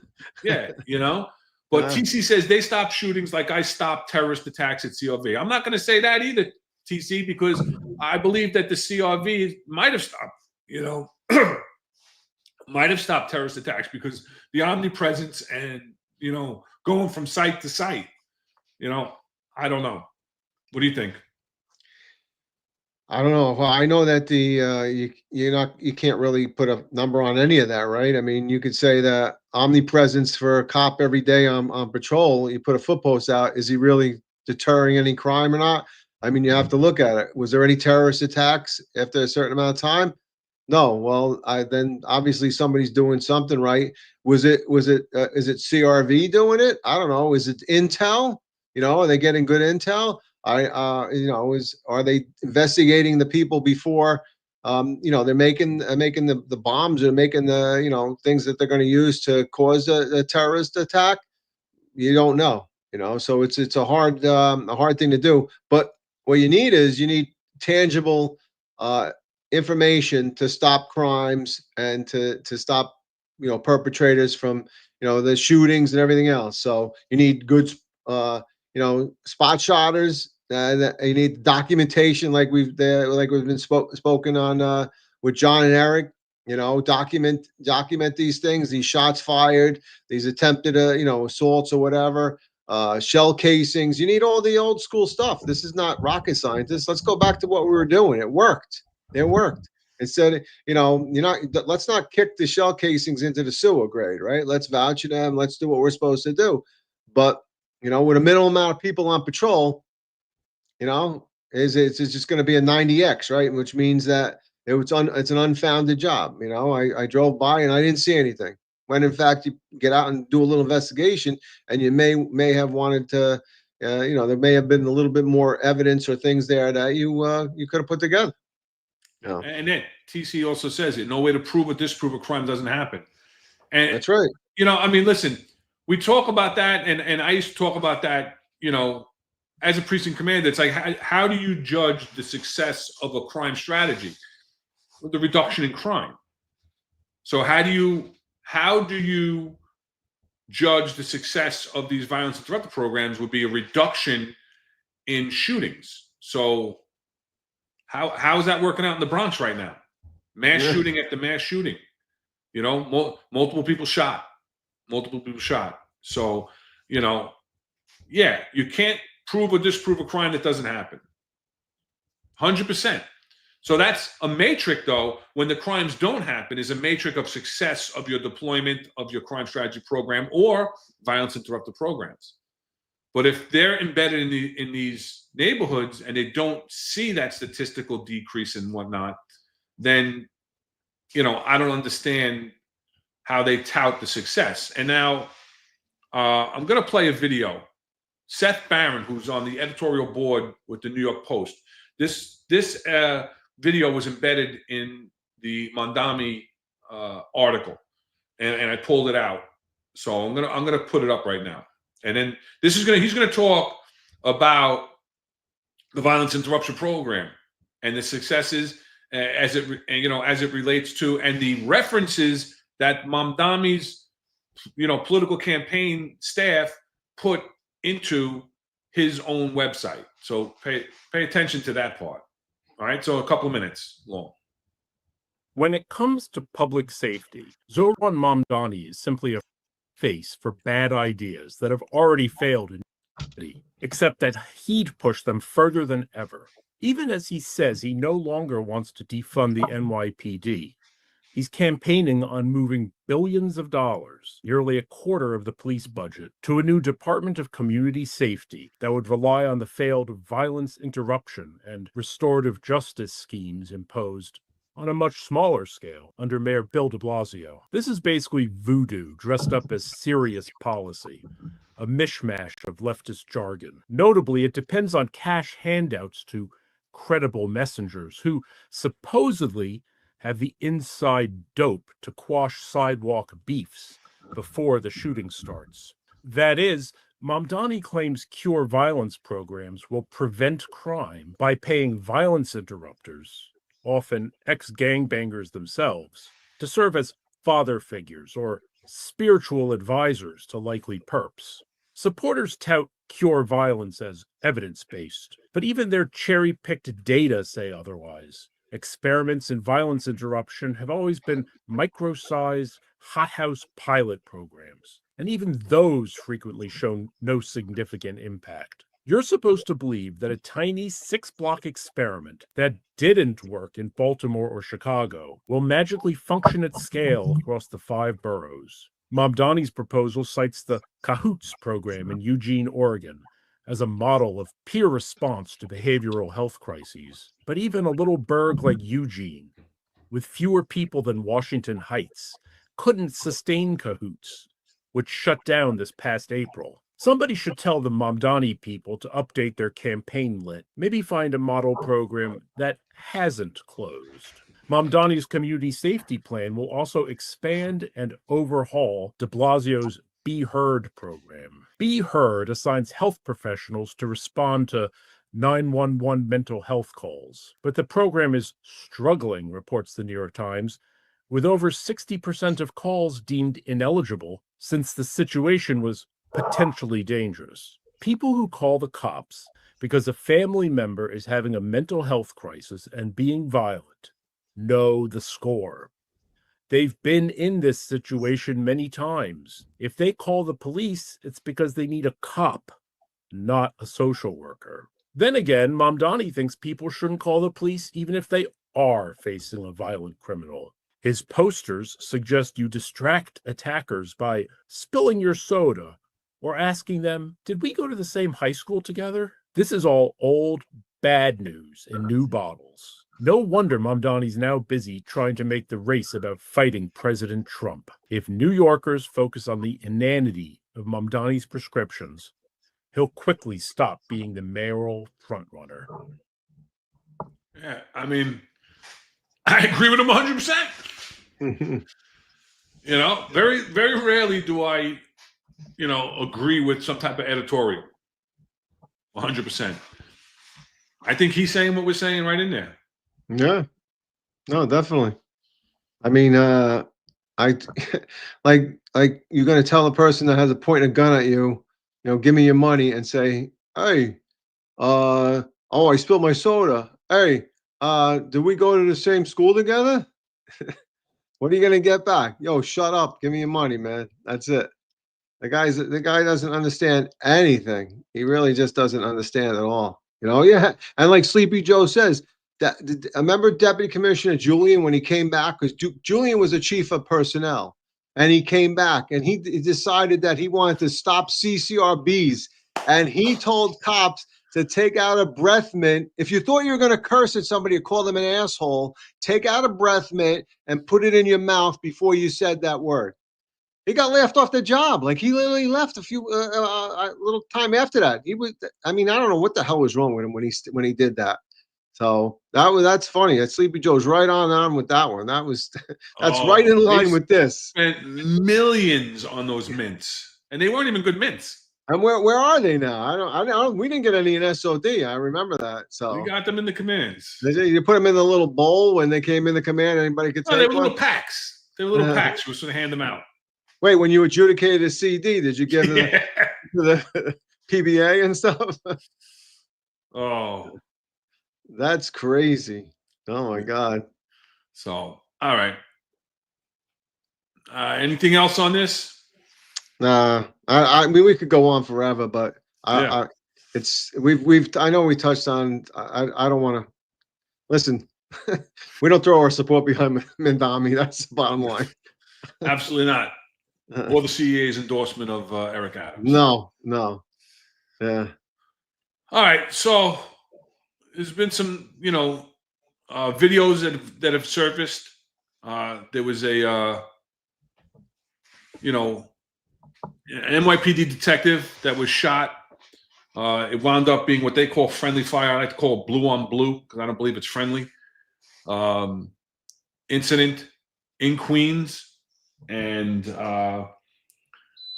the Finest Unfiltered, Eric and John and Marlon went deep into the incident prior to the video being released. The video has since been released. I'm going to play it in a minute.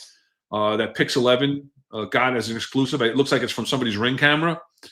And but they went deep into the friendly fire, crossfire, blue on blue situation prior to actually seeing the video. Their analysis of what they thought happened from information that they had gathered was pretty accurate when compared to the video. Today, they broke down the video a bit on their show, and we're going to give our executive perspective on that video. So you want to say anything before we go to the video on it? No, I think I'd rather see the video so we could. The first time I'm going to play the video, I'm going to play it with the narration from the Channel 11 newscaster. Then we'll take the then maybe we'll talk about the press conference that was given afterwards, and then go back to the video, break it down without the audio. What do you think about that? That's fine. All right. The video starts on 21st Road and the Whitestone Expressway Service Road. You can see police with guns drawn as they approach that black Toyota Highlander. A suspect behind the wheel had just carjacked it, according to police. And as police ultimately open fire on the suspect, you can see there one detective, Corey Fisher, crawling on the ground. He's just been shot in the wrist and the leg, according to police, by friendly fire. You can see those officers there tending to Fisher as he's on the ground. Ultimately, they tie a tourniquet around his leg. He suffered a broken leg from that gunshot wound. And then they pull the police cruiser up next to him and load him inside the back of it before whisking him away to Jamaica Hospital on Friday morning around 9 a.m. You can see also in the right-hand corner the suspect, the 28-year-old, being led away at the same exact time in handcuffs as he has been charged with committing a reign of terror all throughout that neighborhood for the past 20 minutes, trying to carjack several people before ultimately landing him in jail. So I had to watch the video several times because there's so much going on. And that just shows you that it's such a dynamic situation, right? And things happen so fast. And now we're Monday morning quarterbacking it, right? Or Wednesday morning quarterbacking, as I said this morning. And we've said this in the past when we critique incidences, also known, AKA Monday morning quarterbacking, that we're not doing it to rip anybody apart, to demean anybody, or chastise anybody, but to look at an incident from our perspective, 65 years in the NYPD, right? 45 years as executives combined, and giving our perspective on an incident, on what we think happened good and bad. And it's for those who are listening to take what we say with a grain of salt, give us the credibility from our experience, and maybe learn from it. And so that maybe they have something to think about, or, you know, they might remember if, God forbid, they're put into the same situation. So it's, again, the Monday morning quarterback has a negative connotation, but it's critiquing an incident so that you could highlight the good, highlight the bad, just like you talk about all the time, hot washing an incident after ESU was involved in something, and being able to critique what went wrong so that the guys don't do it, or the guys and gals don't do it the next time they're in a similar situation. And what went right. And exactly, and highlight what went right. So let's look at did I put it up? Hold on. I didn't bring it up. Hold on. I'm sorry. The press conference. And I'm going to jump through it because it's 13 minutes long. So let's listen to briefly what the mayor has to say. And the reason is because he makes it political. He makes it political. And then we'll listen to what Tish has to say. And then I want to listen to what the chief of detectives tries to say.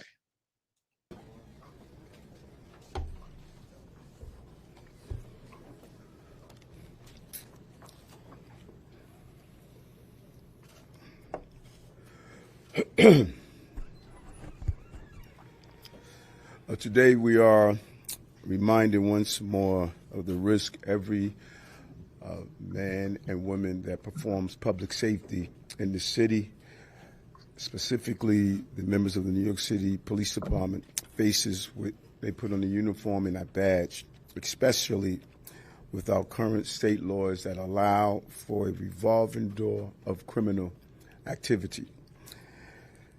And for dangerous people to be put back on our streets after they have committed crimes, and as recently as yesterday, and on parole, it just sends a terrible signal to our public, and a terrible symbol to the men and women who repeatedly attempt to apprehend and ensure our city is a safe place. Patrol officers from the 109th Precinct responded to a carjacking of an Uber driver. While at the location, on duty, narcotics detained. All right, so let's stop it there, because now he's gonna give a description of what happened, right? So right there, he's saying it's political. It happened because of he committed crimes, and he was released back on the street, which is a true statement. He committed a crime, he committed theft of service, and he was released on a desk appearance ticket. It's not going to be prosecuted anyway, but he was released on a desk appearance ticket.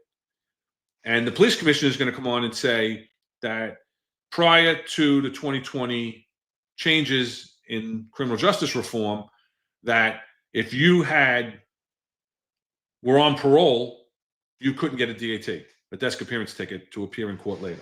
And that's 100% a true statement. But so, as far as that point is concerned, yes, it's a true statement that had he been incarcerated, this wouldn't have happened. Had the 2020 criminal justice reforms not overwhelmingly and broadly released, the criminals back out into the system, this revolving door criminal justice system, yes, he wouldn't have been there right then and there. True statement, but we can't put all the blame on the perp. We're going to talk, when we break down the video, about the police officer's actions. Let's take away the fact that he shouldn't have been there. The cops shouldn't have been having to pull him over. He shouldn't have carjacked this person. It shouldn't have been his third attempt at carjacking in the morning. And he shouldn't have been there because he got collared the day before. He shouldn't have been out because he got collared since he's been released for a robbery, right? So he should have still been in, right? He should have his parole should have been violated. He should have been in jail. Okay, but the reality is that that's not the reality. He's not in jail because of criminal justice reform, and he's out in the street. So the police officers have to deal with what's put in front of them. What say you? Irrelevant, absolutely, that he was let out, that he was not supposed to be out. But you know what? I say this all the time. If the queen had balls, she'd be the king. So you could say what if and if 1,000 times. He was there.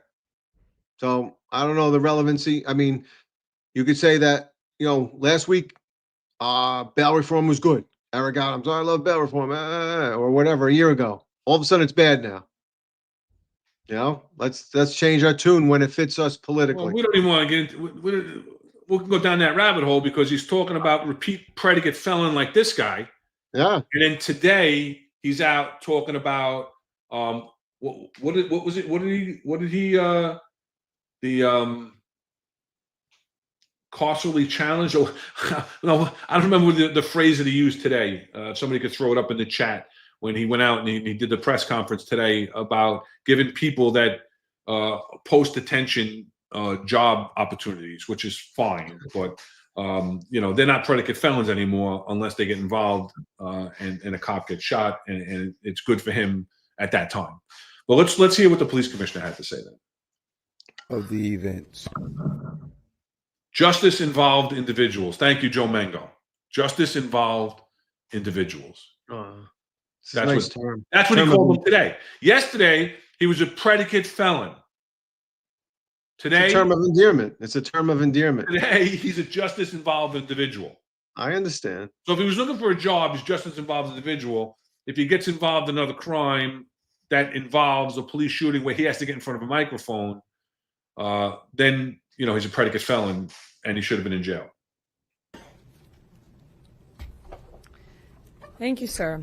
The information that I am about to provide is preliminary and subject to change. At this point, here is what we know. Earlier this morning, as detectives assigned to Queens South Narcotics were returning to their command after performing a search warrant in the 113 precinct. They encountered officers from the 109 precinct along the side of the Whitestone Expressway near 22nd Road, engaging a suspect. That job began when an Uber driver in a black Toyota Highlander was parked just off the service road of the Whitestone Expressway at approximately 8:52 a.m.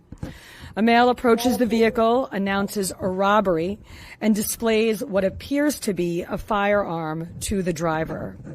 The driver exits the vehicle and is assaulted by the perp. The driver calls 911 to report the carjacking a minute later at 8:53 a.m. The perp attempts to drive away, but the victim still has the vehicle's keys, forcing the perp to immediately return and collide with another car at the location. The perp then assaults the victim a second time in an effort to retrieve the keys, tackling the victim to the ground. Having retrieved the keys, the perp starts to slowly drive away and makes a right-hand turn onto 22nd Road. At this point, officers from the 109 are responding to the victim's 911 call about the robbery in progress. They engage the car in an attempt to make an apprehension. Detectives assigned to Queens South Narcotics see the patrol officers attempting to make the apprehension and try to assist by blocking the car in. At 8:57 a.m., officers discharge their firearms. The perp is not hit, but one of our officers assigned to Queens South Narcotics is struck one time in the right hand and one time in the left leg. He was removed here to Jamaica Hospital. This incident is recorded on body-worn camera. Blessedly, as the mayor said, our officer is in stable condition and is both conscious and alert. I am pleased to report that I met with him and his family, and he is in good spirits. He is in surgery now. The perpetrator is uninjured and was taken into custody. At this time, this incident appears to be friendly fire, as we did not recover a firearm from the perpetrator on scene. The perp in this incident is identified as 28-year-old Kevin Dubuisson. Mr. Dubuisson has a lengthy, violent criminal history with 10 career unsealed arrests, including multiple knife-point robberies and multiple assaults on police officers. At just 28 years old, he is a 4-time convicted felon. Mr. Dubuisson is currently out on parole for robbery after being released from prison in March of this year, and was actually arrested just yesterday for theft of service in Manhattan and released with only a desk appearance ticket. Importantly, prior to the criminal justice reforms of 2020, an individual out on parole would not be eligible for a DAT. Mr. Dubuisson also has documented EDP history with the department. Prior to the incident with the Uber driver, at approximately 8:40 a.m. this morning, Mr. Dubuisson attempted to steal a car from a mobile gas station on Parsons Boulevard and 20th Avenue, but was scared off by employees there. All right. So she's going to go on. Like I said, that don't take away from the fact that this all happened and it put the police officers in a situation, you know, to help with the mindset of the responding officers. They're aware of a possible carjacking with a man with a possible gun, firearm, right? So I don't think that the Queens South, oh, I got a cramp. The Queens South narcotics officers were aware of that. They probably weren't listening to the 109 radio division when they were going back to base. The 109 officers probably weren't familiar with the narcotics officers because they were from Queens South, even though their base is located in Queens North. That's where they were heading back to. But, you know, they intervened because they see that the police are taking some action. It caught their attention, and they intervened. But what she's saying is, you know, again, bringing up the criminal justice system. What, you know, she's the first one to say it's a friendly fire situation. So what I want to do is move it a little forward. Do we want to hear from Scott Monroe? No. I don't want to hear from Scott Monroe. He's going to call that the Albany has to come back from vacation and change the gun laws. Okay. And We're all on the way back right now as we speak. they're heading up. They're heading up the turnpike. All right, the thruway. All right. So now let's go to the Q&A. Let's go to the Q&A portion. Is that a detail in the 911 call, the flash potential firearm that wasn't recovered on scene? Yeah, so the two different 911 calls that we looked at, the one female from the gas station, she describes what appeared to be a firearm, and the male, the Uber driver, describes that the male perpetrator was armed with a weapon. So he was never found with that gun? That's correct. Chief, is it yet clear if the officer who fired realized the narcotics officers were in fact police? And can you describe the layout? Was this a ricochet off a vehicle that hit the officer? Was he in a line of fire? Yeah, crime scene's going through that right now. We'll get the trajectory of who fired what round, but what it appears is that there was a crossfire incident. The narcotics detectives were in the front of the perpetrator car. The 109 patrol was in the rear. Now I don't know if you could see her in the background. She's acknowledging when the reporter asked, did the 109 officers know that they were narcotics officers? And she's shaking her head yes. He didn't answer that portion of the question, but I believe if you watch, she's shaking her head yes as he's asking that question. And then he goes in to say it's a crossfire situation. Right now it appears 3 officers from patrol fired. Can you tell us anything about the officer you mentioned? His wife is pregnant, you know where he's from, how old he is? That's it. No. That's all there is. That's all. Okay. And that's it. She shuts him down. The reporter asks, can you tell us anything about the officers that shot, their training, their experience, anything? And she steps over and, no, that's it. We're not getting into this any further. So That's it. That's as far as they went with describing. She put out the hook. She pulled him in. That's it. Joe, Kenny, no more talking. I got to be quiet. Hey, if you noticed when Adams was speaking, and then he finished, he put a mint in his mouth. So I think we just found out where those mints went. He's still holding from when he was a captain. Yeah, Even precinct, he took them all. Maybe that's what he did for his 4 months as a captain. He counted mints. Right, exactly. So, I mean, as we've seen in the past, with any police-involved shooting where a perpetrator or a civilian is struck, they do get into how many shots were fired, not addressed, and they stop the questions before it even came out. They talk about the officers, how much time they have on the job, right? And they would say one officer fired 3 rounds, one officer fired 4 rounds, one officer fired, and information that the Finest Unfiltered has gotten is that we believe it's 17 rounds were fired. That hasn't been publicized, but we believe that it was 17 rounds that were fired from those 3 officers. Doesn't say how many one person could have emptied his whole magazine. We don't know. And we're gonna watch the video again and slow it down for you.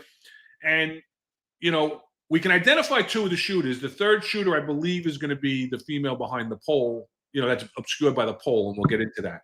And Amazing Ant has a great comment about the OODA loop, right? It's a 4-step decision-making policy model. Orient, observe, orient, decide, and then act. It's taught in HIDA, and it's critical training. And it needs to be taught to more people. And the reason it's called a loop is because it doesn't stop. You have to keep reassessing, keep observing, keep orienting, keep deciding, and keep acting as the dynamics of the situation changes. But the importance of it here is these officers that come into this situation, they need to observe what's going on, orient themselves. They should be orienting also where the other officers are, then decide, is it clear and prudent to make the shot, and then act on that decision. Instead of getting tunnel vision, as she says next, tunnel vision takes over, and you only see part of that threat. Now, I'm going to preface, just as John and Eric did this morning, we don't have all the facts.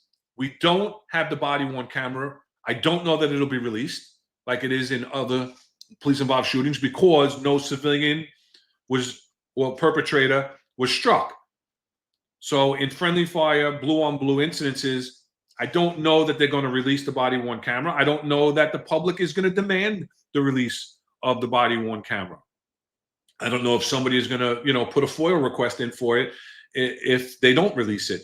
But we don't have the body-worn camera. We don't know what perceived threat the initial firing officer observed or thought that they had observed. We know that the information that they had was this is a possible armed perpetrator who carjacked more than one vehicle or attempted to carjack one vehicle and then carjacked another vehicle and was believed to have had a firearm. No firearm was recovered, and so that's the case. So we don't know what initiated the initial firing. I just want to address 2 things. I think Billy Blastoff, he asked, do you think the detective was the intended target or was just in the way of the 17 stray rounds? I mean, we'll get into that. I think that he was the intended target the way he came out on that side. That's my personal opinion. I don't know for a fact. And then PB says, Chief Lukach, is he issued only cops that are trained for these situations? I thought NYPD was prepared for these. ESU does train for like what's called I believe it's a J form where you kind of go onto one side of the vehicle and don't go onto the other side. So there's no potential for crossfire. I also thought that some of that is also trained in the police academy during felony car stops. I believe that's also trained. So, but we'll talk more about the tactics, PB and Billy, more about them as we go through the video. Yeah. And, listen, I have seen videos with great tactics where officers are calling out to watch out for crossfire situations. I remember one in Manhattan I tried to find it, but it's old, where officers are calling out, watch the crossfire, be careful, and that's what you're supposed to be doing, right? That's what you're taught, and that's what you're supposed to be doing. But yeah, I'm a little behind in the comments, so forgive me for that. I'm self-producing now, so I'm a little behind. I don't even see that comment you're talking about. That's all right. If you we'll go to the video, right? Yeah. So let's go. Let's bring back. I'm gonna take down that, and let's bring back this video.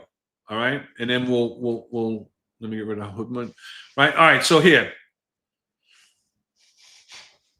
Obviously, they did the car stop. Then he started to take away. He didn't take off at a high rate of speed. He started driving away. There's already, you're going to see this officer he's obscured by the pole a little bit. There he is, right?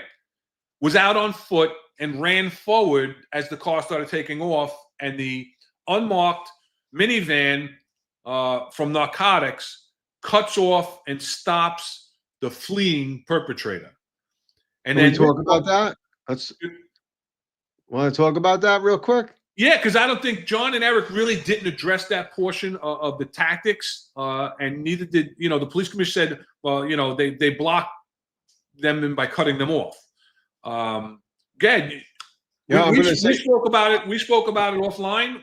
Take it away. Yeah, I'm going to say that that was a very foolish move. First of all, do we even know that the cops knew that was narcotics guys till they got out? I don't know. No Ray jackets. I see their vests on. They could have had shields on the front, but they literally cut off a car and block it, and that puts them in that crossfire. The detectives from the narco unit literally put themselves in that crossfire. Now, do I know that they in fact knew that person possibly had a gun? Maybe not. They're probably not. Maybe they just thought it was a stolen vehicle, a GLA. But unless you're in communication with the officers behind you, you have put yourself in a very, very bad tactical position. You've just created a crossfire situation. Now, either you stay in your car or you bail on the same side. And I see that the driver bails on the left side and the passenger bails on the right side. And that's where I think the confusion might be, because he bails on the right side and they might think that the perpetrator from the vehicle is bailing on that side. So I think that might lead to some confusion there. But I personally feel that by pulling in front of that car was a poor choice. Maybe they should have they could have cut it off to stop it and then continued down the road a little bit and gave themselves a little bit of distance. But I know the reason they do that is because the car doesn't move forward or anything else and puts anybody else in harm's way. But I just think they definitely, without communication and without actually knowing there was communication with the precinct personnel, that puts themselves at a serious tactical disadvantage. I'm going to agree with you 100%. My personal belief is that they knew they were cops. The fact that they pulled up on them like that, listen, it's very well possible that they had the 109 frequency on, as they're driving through. I used to, in my RMP, I used to have the radio programmed. I had my base radio in the police car programmed, where I had my preset numbers set to the commands I spent my most time driving through, including, my resident precinct as I'm driving home, because it was a take-home car, right? And I always try to remember to keep it on and change it, because God forbid I get involved in something, I'm on the local precinct. Is it possible the officers had that on and heard what was going on? It's possible. Is it possible that they were driving back to the base and just came upon it? Because this started out on the service road, then came around onto the side street. It's possible.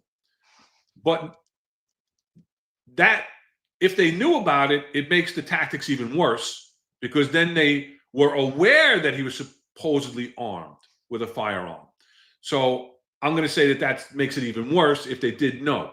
But again, tactically, horrible job right there because, like you said, that driver of that minivan exposed everybody in that vehicle, not only to crossfire, because the uniforms are behind them now. That's why we're not taught to box anybody in like that, because you're doing that, you're automatically putting yourself in a crossfire situation. So you're taught never to box them in like this. And after I think it was Simonson's friend, blue on blue incident, I believe they put the video out specifically about how to situate your vehicles to avoid crossfire situations. Right? Yeah. So I'm gonna say when ESU, right? One of the recorder keeps it on division radio, and the operator will keep your radio on SOD, so that you always have, as you switch, because ESU obviously covers multiple precincts. If you're talking about truck 1, they're covering from 59 Street South all the way to to the tip of Manhattan. So they turn their radio into each division that they go in. So sometimes they'll pick up an EDP job well before it even gets over to SOD. So I suggest that any citywide units, you should be doing that. That's what you should be doing. If you're driving around, one should be on division, and the other one could be on your narco channel or whatever. But you need to do that. And yeah, absolutely, driving in front of that car like that puts them in very bad position. And then Marlon is saying, yes, I think the cop thought he was a perp hiding behind the front of the minivan. Yeah. Honestly, I don't think so. I know you said that you think that the officer that got out, the detective that winds up getting shot, gets out on the passenger side. So now he's in the front of the perp's vehicle, right? Which is tactically horrendous. I don't know that the uniforms who do arrive as this is all ongoing, because you'll see the officers start to run up, and then at the top left of your screen that you're looking at, you'll see them in the 2 officers in the driveway. Yeah. And one of them is absolutely one of the people that lets rounds go, the bigger guy. And I think the third officer is actually, you're going to see her next to the RMP, and she's kind of obscured by the telephone pole there, is the third officer we think is the third shooter. We don't know for sure. They haven't been identified.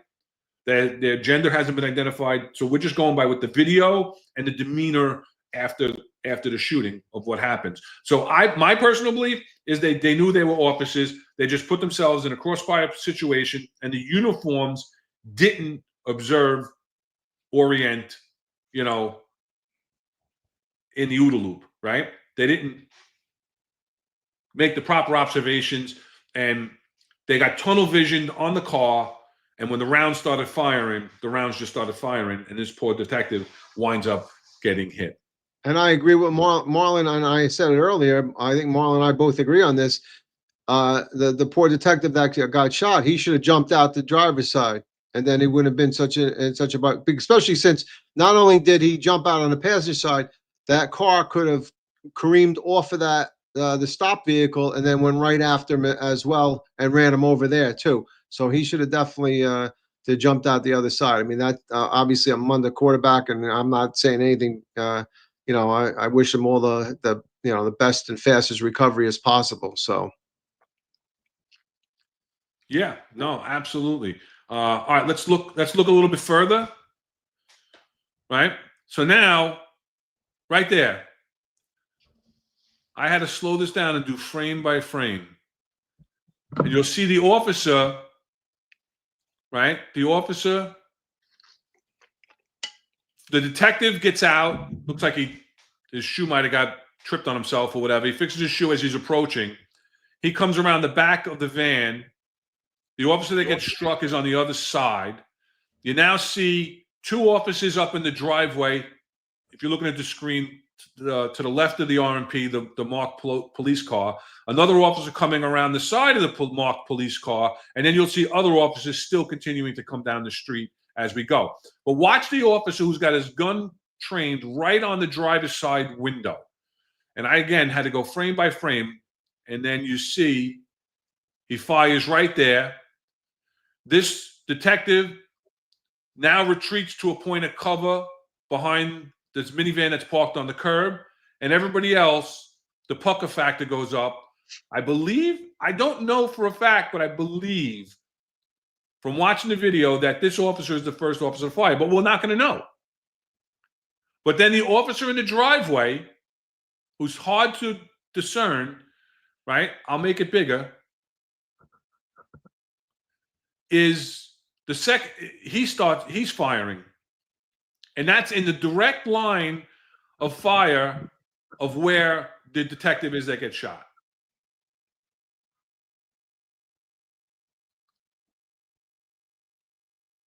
And So then I'll say I believe that's a reflexive response, mass shooting.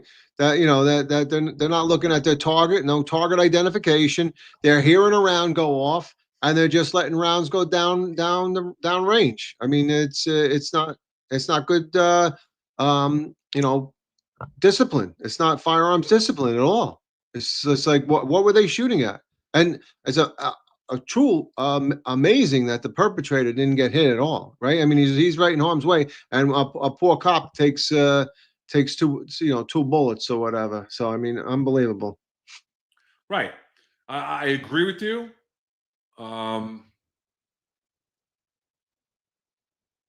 What did I do? All right. So now this officer fires. How he doesn't hit him, I don't know. He's literally 3 feet away. The officer in the driveway discharges rounds in the direction. We don't know who strikes the officer. They will know eventually. You have the officers behind the RMP that are now going to retreat towards the officer that fired, that's over by the minivan. And you're going to see the officer that struck crawl to the back of the minivan to his partner that's back here. So let's watch that.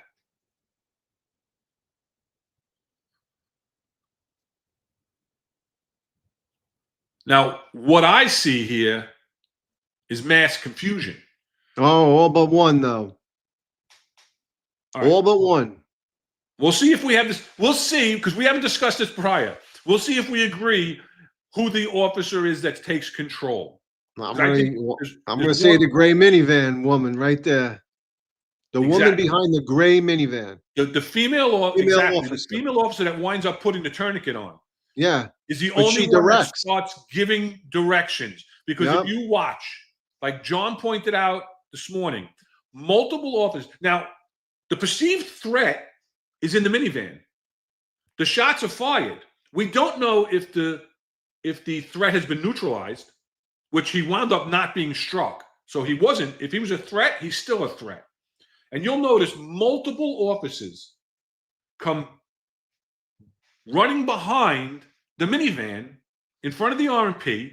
So if he goes to put it in reverse and try to flee, they're going to get crushed. The threat is still there. And they all run over to take a point of cover where the initial firing officer is behind the gray minivan. You're right. The female officer comes. The officer that's standing behind the minivan right now. The gray minivan, yeah. Watch her. She starts giving direction and then making a radio transmission and taking control of the situation. And like you've talked about in the past, and you said it in the comments today on John and Eric's show, there's no rank. In a situation like this, anybody and everybody needs to take control, okay? And like you said, be a safety officer and take control of the scene. Nobody's taking control. Multiple officers are going to run behind the threat, okay? The officers that were in the driveway do advance to the passenger side. And I'm going to talk about that in a minute. Do advance to the passenger side of the subject vehicle. But let's watch what we both identified without talking about it. She puts over a radio transmission. She starts directing them. Oh, what about the car? What about the perp?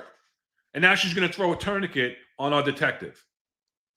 Awesome work by that officer right there. And that's why I believe that they thought that detective was the perpetrator. Because if you see them, they all came over to that side of where the MOS was down. So they all come over to his side to see what they're doing. They forget about the car completely. They're all over there. So I think they shot the perpetrator. That's why I believe that they thought the detective was the perp. Look at them. If the threat was in the car and the shooting was coming from in the car, why are they all walking? First of all, like John said earlier today, between the target vehicle and the RMP, they all walk over this way. And then all of a sudden she directs and she's like, hey, probably get back over there. The perp's still in the car. And then they all run back. So that's why I believe that the MOS was believed to be a perpetrator. That's my thought. And listen, it's possible, but I don't think we're ever going to know.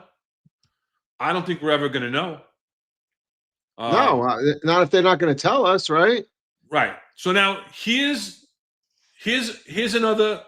So we talked about her. Phenomenal job. I'm behind on the comments, but I did see that, Amazing Ann says hopefully she gets, into the squad. She should be recognized. If they watch this video, watch the body worn camera and identify. Listen, to me, she took control. Absolutely. She directed the other officers back to the threat. But now, as these officers are going back to the threat, what you don't see, if I back it up a little bit more, the officers that were in the driveway, watch where they advance. They advance to the passenger side of the vehicle. So now, when she directs them back to the threat, we are back in a crossfire situation once again. If bullets start flying, you now have officers on both sides of this vehicle. You're not triangulating your fire, your line of fire. You're again facing each other in another blue on blue tragedy waiting to happen. They would have had to reload. They dumped all their rounds. So somebody, well, we don't know. 17, we believe it to be 17 rounds, right? So then, like you said, now here she is. She's thrown on a tourniquet. They're advancing. The video cuts a little bit, and now you'll see. And I don't think the video was cut intentionally. I think it's just the way the ring was. There might not have been some motion for a second, and then it kicked back in 30 seconds later. Now you see them walking the perp away, pulling the RMP up, and putting our detective in the RMP. And she's again telling them move the RMP up. We can't get him in, right? They load him into the RMP and off to the hospital. She needs to take the test for sergeant. Listen, hopefully, and if not, like somebody said, I'm going to try and catch up on some comments here. But listen, I think she absolutely has to be recognized. And again, we don't have anybody identified. We don't know who the officers are from the 109 precinct that were involved in the situation. We don't even know for a fact. I'm telling you that I thought from watching frame by frame that the officer pointing his gun at the driver's window. Right. I see a muzzle first flash. round. I see a muzzle flash, and then I see someone in the guy, the big guy in the driveway with a stance like he's shooting also. And then there's a female that comes out from the side of the RMP, and just her demeanor, and she's carrying her firearm. I get the impression that she might have been involved in the shooting as well, but we can't identify that. We don't know. Yeah. Let me see if I could bring it. Let's go back to where I'm talking about. Okay. So boom, boom, right there. There's a muzzle flash and a gun goes up. The guy in the driveway is in a stance, like he's shooting stance. He takes point of cover. Everybody else is like this. Now you see this female officer come from the side of the RMP. Just by her mannerisms, I just think she might have been the third officer.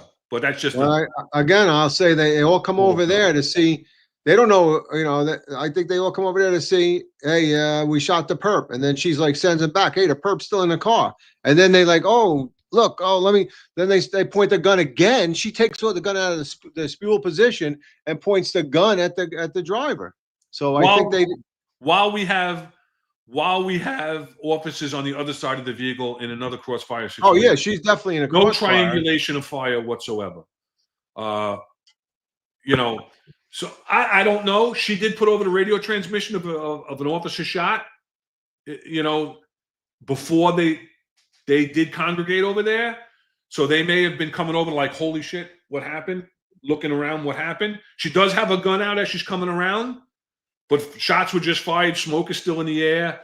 She didn't holster her gun yet. So yeah, listen, conjecture on all our parts, right? Yeah. We emphasize that this is conjecture. Facebook is having a problem, just so everybody knows.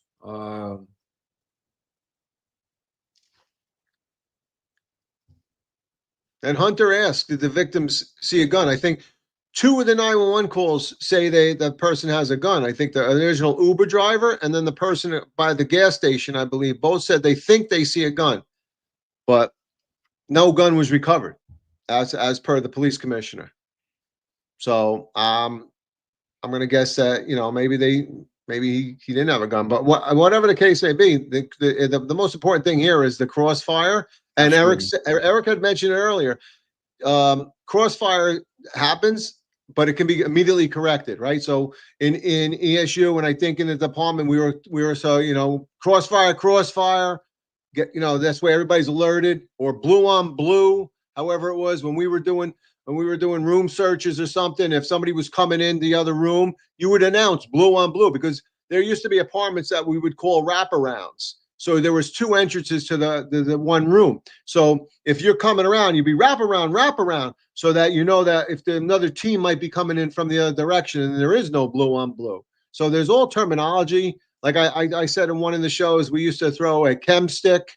If you weren't sure, I think we were taught an alert, the same thing. If you're going to go in a room and the cop says, I'm inside, say, okay, I just threw a chem stick, you know, what color is it? And then you know the deconfliction, right? So this all goes into deconfliction and stopping the blue on blue confrontations. So I think that there has to be, if there needs to be more training on it, then there needs to be more training on it, if that's the case. I mean, I was at Detective Simonson's when he got shot and killed. I went to that T-Mobile. I was on that job. It was an horrific job. We all thought the perpetrators, the guy inside, we thought the guy inside shot him. I've actually briefed Ronnie Harrison, and I said the perpetrator was standing here. And then lo and behold, we find out that I believe he didn't even have a real firearm. Like he had went in with a fake firearm. Right. And other cops saw the reflection and they shot through the windows, and it was a total crossfire. And, you know, I mean, it was tragic. So the job needs to do something. They need to do a better job at it, you know?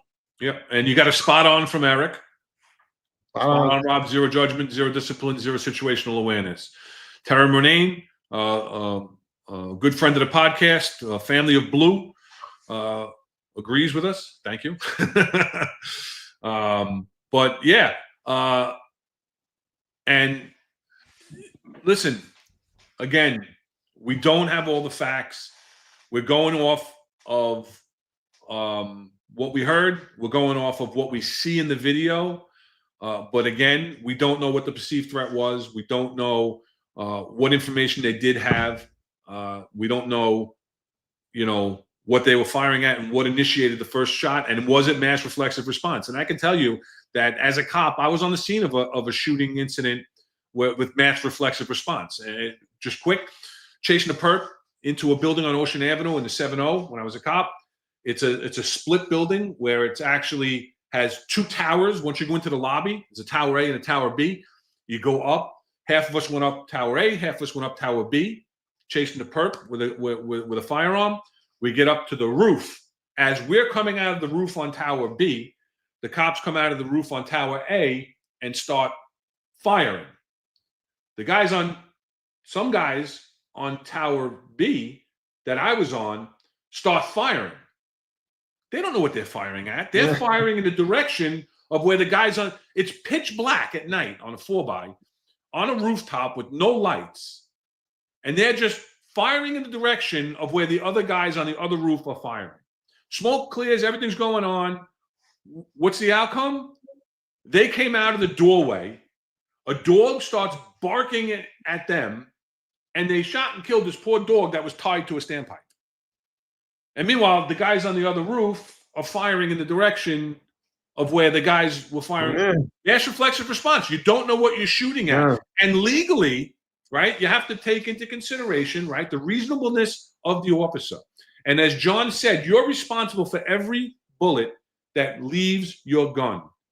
And what I believe, who was saying it today, I think it's retired Inspector Rob Nappy, who we had on as a guest on the show for an interview, said that his father taught him, you can't take the bullet back.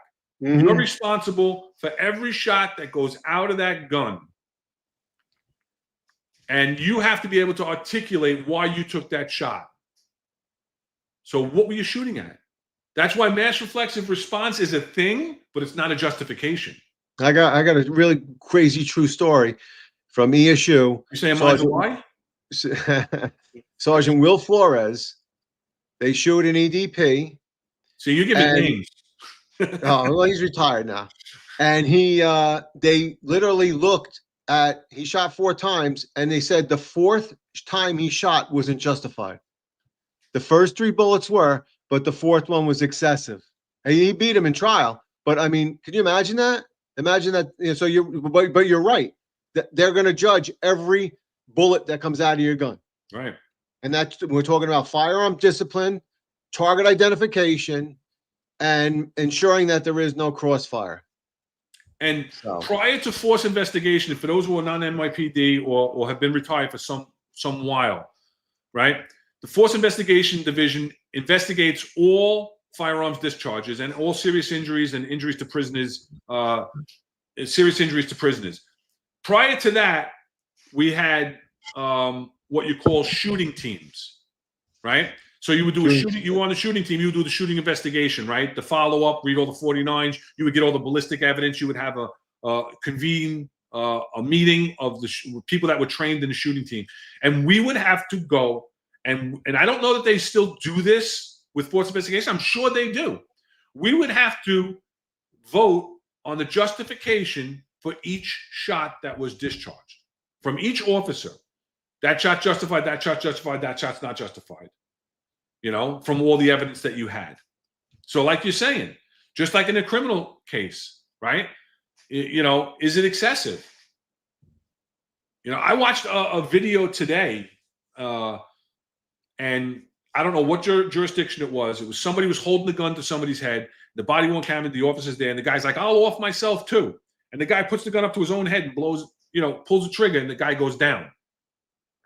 Right? And then the person that was being held runs off to the side, and then all you hear is about 30 shots after this guy blew his brains out, goes down, and then you hear like 30 shots. You know, mass reflective. Was there an active threat at that point? I don't know, but you know, you have to look at this, and we don't know those 17 shots. We don't know who fired how many shots. We don't know what their perceived threat was as to why they shot to justify it.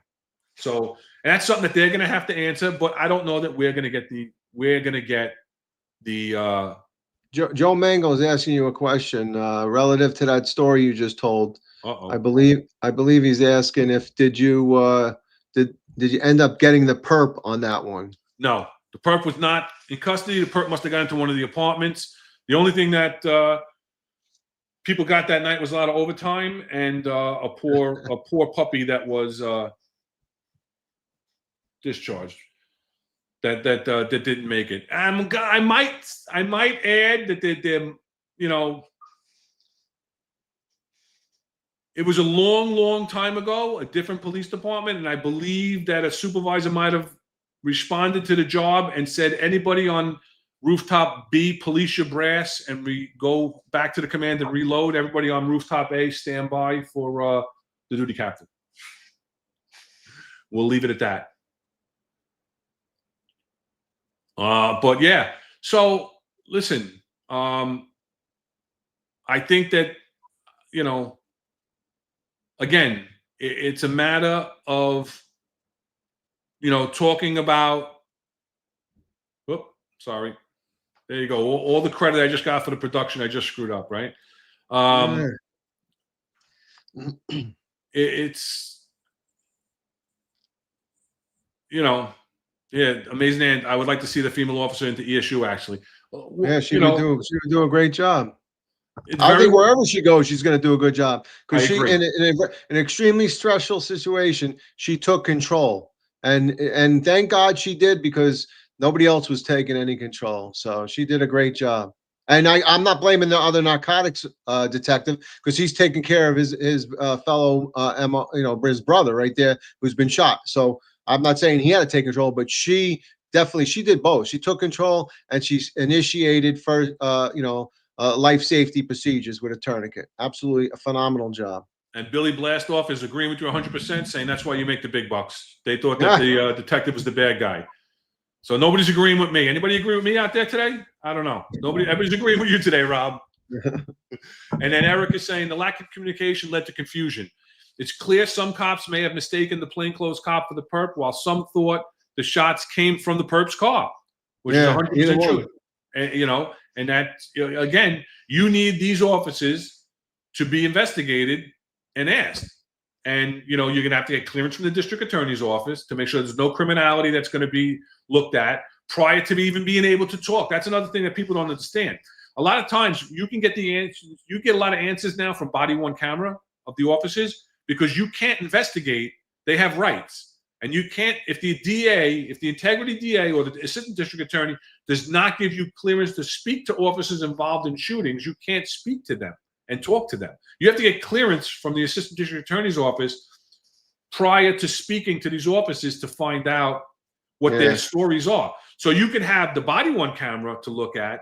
That's evidence that you can look at. But to find out what their mindset was and what their perceived threats were and why they fired, you might get an unofficial PPA version, Hey, let me ask you a question. Are you modifying the 3 officers that fired their gun?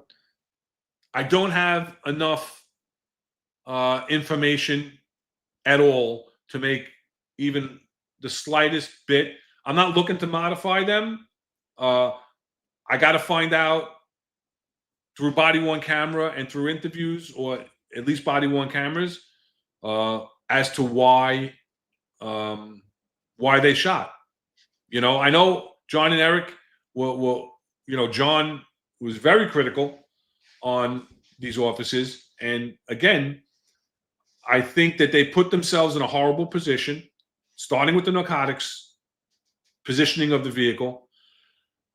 Whether or not they confused the detective that shot as the perpetrator, who fired the shots, we don't know who the 3 officers are, from what vantage point they were, and what reason that they did it. But it's a definite possibility. Communication in high-stress environments is the most important tool. It takes training to establish that. 100%, Eric. Agree with you 100%. And again, we talk about this show after show after show. The NYPD does not train its members well enough, right? And KB says this just proves police work is messy, fluid, and extremely unpredictable. 1,000%. They were lucky that the perp didn't leave the vehicle or move it. Again, we talked about that. They positioned themselves between the RMP and the threat that was still active. Joe Mango, you answered that question already. Why they used to yell at you at the academy so you'd learn to be calm under stress. I disagree with that. I don't think that they're preparing you for a situation like this by yelling at you like a child in the police academy. I believe that, you got to instill discipline and you got to be firm, but I don't, You want to grab the next video? I mean, I spent most of the afternoon on it. I was going to see if you wanted to, I got it now. I've already embedded myself in that argument. I'm just trying to catch up on the, on this. So what Rob is talking about as I'm scrolling through the comments, a video came out today, and all right, Lewis is asking before we move on, are the radio transmissions available to review for review by you guys. It could be revealing to a certain extent. No, sometimes they get leaked and we get them. We don't have access to things. We're retired. You know, when you're on the job, you're the best. When you're retired, you're a pest when you call and ask for anything. Is it public? Is it something that could be foiled? Yes.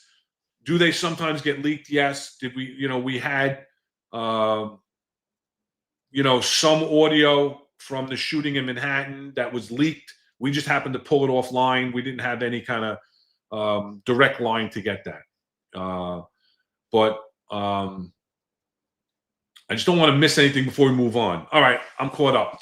So today, a video comes out of an arrest in the 7-5 precinct, right? The 7-5 puts out, the NYPD News puts out a tweet, risking their own safety to protect ours. 7-5 precinct public safety officers confronted an armed suspect. They apprehended him and removed an illegal gun from our streets. Another example of our officers' courage in action. So great job getting the gun off the street. The question and the debate that happened, for those who don't know, we have a text thread between Rob and I, Eric, John, Marlon, Sal, and we talk about a lot of things offline about our shows, about incidences, about things that we shouldn't talk about on the show. And this video came out and it got posted, and John put out a post. I didn't screenshot his post, but what was the word he used? I think he said horrific, didn't he? It wasn't. Yeah, he called the tactics. Great job getting the gun, but horrific tactics. And it sparked a debate on the text thread. And normally, and I've said this before, jokingly, and Eric's pulling me back away from this. Eric, you thought we wanted to talk about this one. I don't see need for punitive discipline. Clearly, the hearts were in the right place. The system lacks training. There was 100% a training failure. All right, we don't know all the facts, so I'm not going to disagree with you, Eric, because I've never been a big disciplinarian. It's necessary at times, but we don't have all the facts. We don't know what the mindset was. We don't know the reasoning behind the discharges. So to get back to this other incident, we're going to show the video in a second.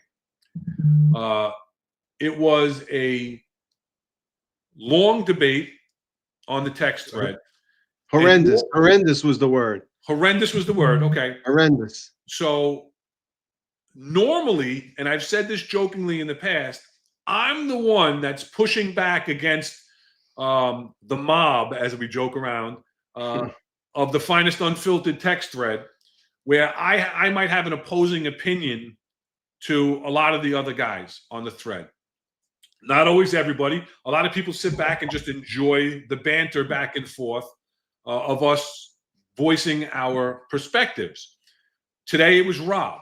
And I used to call, I liken my opinion sometimes to the Democrat on the Fox 5 show, The Five, where I'm completely outnumbered, but I'm going to stick to my guns and I'm going to say my piece. And that's not, I'm not relating it to any of my political affiliations. I'm just saying it's usually, it's 4 against 1 on the 5 show, and I'm usually that one in the text thread. But today, I sat back and I was the spectator as Rob took the lead and opposed the opinion of a few of the other members on the text thread. So we're going to watch this video and then we're going to discuss our perspectives on it. And I withheld my perspective from the text thread, and I'll let you know. I think it came to an amicable closure, but it was an interesting opposition meets opportunity, as somebody that we know says. Yeah, right, Eric? Opposition meets opportunity. Listen, we love to have opposing opinions, and nobody's saying that one person is right, one person is wrong. Sometimes we do say it, but you have to agree to disagree sometimes too, right? So here's the incident. Here's the incident to discuss. Just go on the sidewalk. What's the problem? My shit, bro. Wait, what happened? I kicked him out. You got 3 people on your bike, bro. Oh, my fault. Nah, I know. No helmets, We ride to nothing. Wendy's. My fault. Something to eat, boss. Nah, you right. You have ID on your boss? Nah, I don't got ID. I got shh. Nah. God forbid, you. K.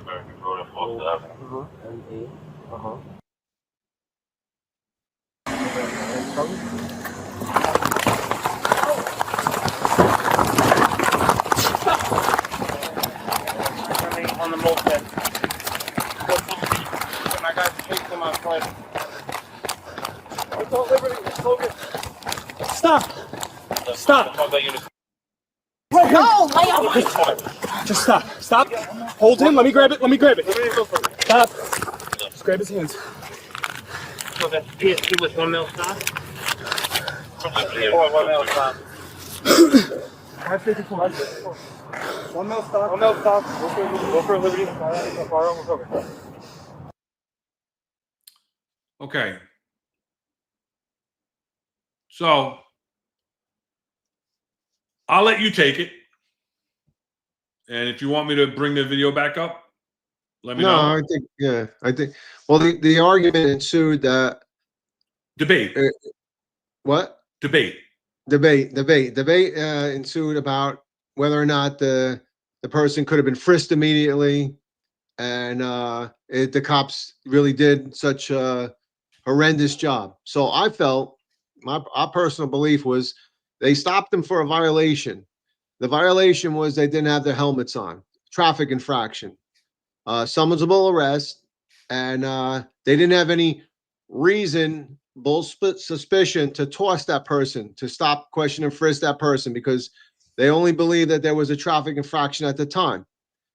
Once the officers, and then there was some debate on the positioning of the officers, but in my opinion, the original positioning, they're not, there's no crossfire. They're all on the same side, and they kind of in a semicircle, and I think the perpetrators are in a semicircle. So maybe they could have controlled that a little bit better.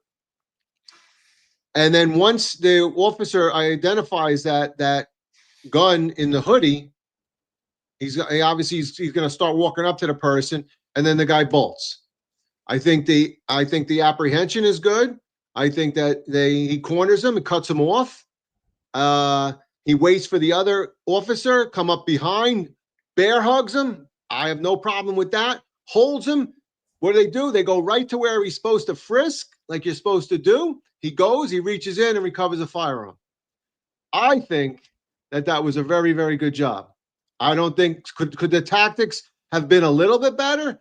Absolutely. But do I think that they should have jumped out and immediately tossed those guys? I don't see the reasonable suspicion at that time. Now, I'm only going by what I know, okay? So I don't know if there was prior 911 calls about 3 guys on a scooter doing robberies. I don't know if there was a pattern in the area that these 3 guys fitting this description were driving around and robbing people with a firearm. Had that been the case, then I would have said that I can articulate the immediate stop, question, and frisk, okay, for your safety, obviously. But with the information that I have there, I believe that they stopped, they did their questioning. Their answers obviously weren't right? So I don't have ID. I mean, that can start to develop a little bit more reasonable suspicion. But as soon as that officer saw the bulge, he reacted, and I think the apprehension was very good. I think they did a great job. So that's my thought. I know I got pushback a lot, but And you're going to get a little more. all right. You're going to get a little more. Now, I'm 100% in agreement with you. We don't have all the facts. We don't know that's a 7-5 public safety team. We don't know what they're out patrolling in that area for. Was there a robbery pattern? We don't know. Was there robberies with males on scooters? We don't know. We do know that scooters are being used citywide as part of shootings and robberies. Yes. But we don't know. And I pushed back that's one thing I did push back a little bit to one of the members on the thread was we don't know if in that specific area there were any robberies with males on mopeds. you can't use the fact that the Bronx is blowing up and Queens is blowing up with moped robberies to stop somebody in the 7-5 and suspect them of committing moped robberies. 100% in agreement with you right there. I'm going to say that Eric's bringing up the three Supreme Court cases: Terry v. Ohio, Pennsylvania v. Mims, and Illinois v. Wardell. Eric was very big with training his guys and girls in the Supreme Court cases, because knowledge is power, and to know why you could do things makes you do things a lot better, safer, and have a lot more positive outcomes. So in these cases, for those who don't know, it basically outlines the reasonable standards of when you could stop, when you could question, when you could detain, when you could possibly frisk, and when you could search. So all those things are laid out in here. So we're going to replay the video, Ant, in 1 second, okay? Where I'm going to differ from you is when the reasonableness standard comes into play. I'm going to preface it before I play the video again with, we don't know about the things. However, what we do know from the video is looking at 3 males wearing shorts and short sleeve shirts on the shorts and a short sleeve shirt on the one guy. All 3 males, I believe, are wearing shorts, but 2 of the males are wearing hoodies. So now you're talking about their attire matching the environment. So it's warm enough that they're out there with a short sleeve shirt and shorts on, but yet they're wearing hoodies. Right there, it's raising my suspicion a little. The knowledge of robberies and scooters being used for robberies, I'm gonna say there's pretty much a pretty good chance that somewhere in the area that's going on. But Speculation. 100%. Yeah. But your professional knowledge of the MO of robberies, and again, it's got to be in that specific area, yes. But putting that in my head, knowing that scooters are used for robberies, right? Now I stop these guys for a vehicle and traffic infraction, right? The scooter's guaranteed the scooter's not registered. There's no plate on that scooter. There's 3 guys on the scooter. It's not meant for 3 people to be riding. They're not wearing helmets. So you have all of these things, right? Right. Violation, violation, violation. Okay. You stop them, okay? And they get off. So now my observations, right? The OODA loop is going, right? I'm making my observations, right? I'm observing 2 males in hoodies and shorts on a hot summer night. My suspicion level is coming up, right? So I'm not saying I'm at probable cause. I'm not saying I'm at even reasonable suspicion, right? No, I got you. Okay. Yeah. But I think I'm past at this point the common law right of inquiry. Yeah, I'll give you that. All right. So now I'm observing these 3 males, and a point that Marlon has made in the comments, and that he also made in the text thread was, let's watch the guy who winds up taking off, who winds up having the gun in his pocket. I'll talk about tactics later, because I don't agree that they did a great job at the stop either. All right. But let's look and watch this male and see if. Can I just say one thing though before you saw? No. Some of the discussion was that they should have immediately jumped out and tossed those people. In other words, search them or frisk them, and that's where I had the issue. If you're going to articulate what you're saying, I can totally agree with you that it's starting to build up based on the stop, based on their clothing, based on the weather. You're using all the things around your observations to elevate that. But to say to just pull up And as soon as those guys got off that moped to search them, I think that violates their Fourth Amendment, the Okay. Constitution. I'm going to say that my suspicion level has been raised as soon as I stop them and they step off and the one guy steps back, that I'm being a lot more aggressive and forceful in the stop. And I'm going to limit their movement a lot more. And the two guys I think I can articulate the two guys in the hoodies getting tossed. Okay. But let's watch as this guy now becomes evasive. He's blading away. Yeah, right. Right there. And it's almost instantaneous. As soon as they get on the sidewalk, this guy backs away. He's blading away. So now you're blading away from me. You're dressed in a hoodie in the summer, wearing shorts. So it's not even like, oh, listen, I'm cold, so I'm wearing long pants and I'm wearing. So what I'll give you is based on the clothing, based on the time of day, and then RDV's asking why was he originally stopped? He originally stopped for traffic violations, right? The 3 on a scooter, unlicensed, no helmet. The stop is good.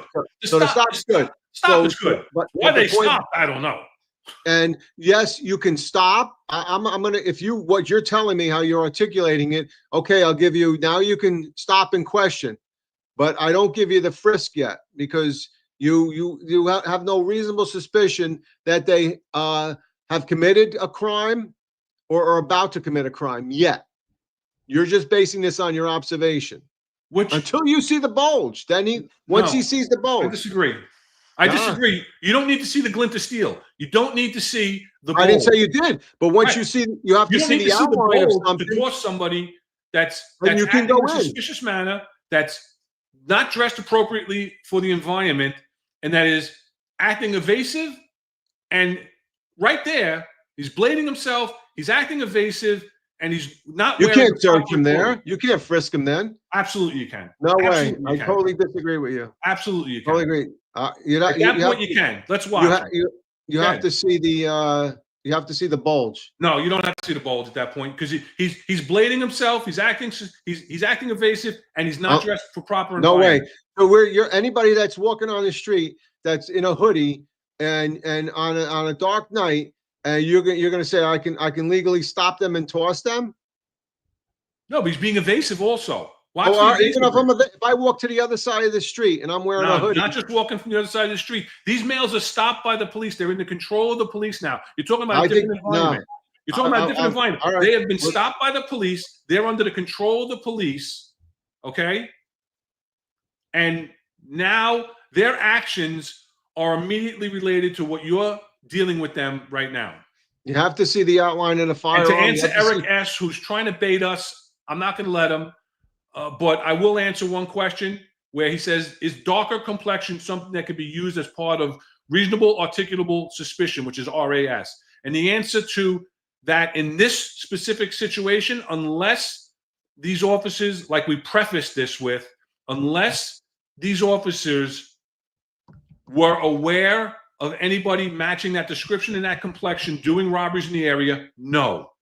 No, their complexion means absolutely nothing in this situation to this point, unless the officers were aware and had intelligence, okay, to that point. So I think I'm saying you have to think there's a weapon. You cannot just frisk somebody just because of their description. What you're telling me? Yes, I'm telling you, I'm in fear for a weapon at this point, because you have to be able to articulate the weapon. You're just arbitrarily searching that person. I think I am articulating. I'm not arbitrarily tossing him. Yeah, you are. I'm articulating that I stopped him. He's now becoming evasive, and he's not dressed. He's not dressed for the appropriateness of the weather, and he's also acting in a suspicious manner where he's blading himself away from me. To me, I can articulate the possibility of a weapon. I give you the stop and the question, but I don't give you the frisk yet. That's my opinion. But you want to play the video? Yep.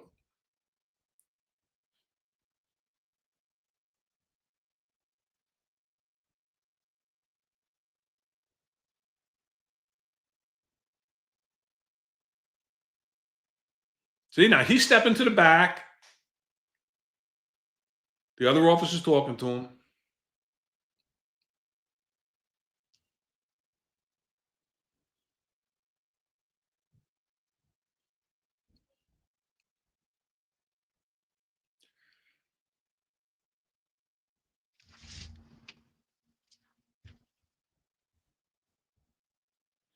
So now once this officer gets around, right? Yeah. He sees the bulge. I get it. And then I'm good with it.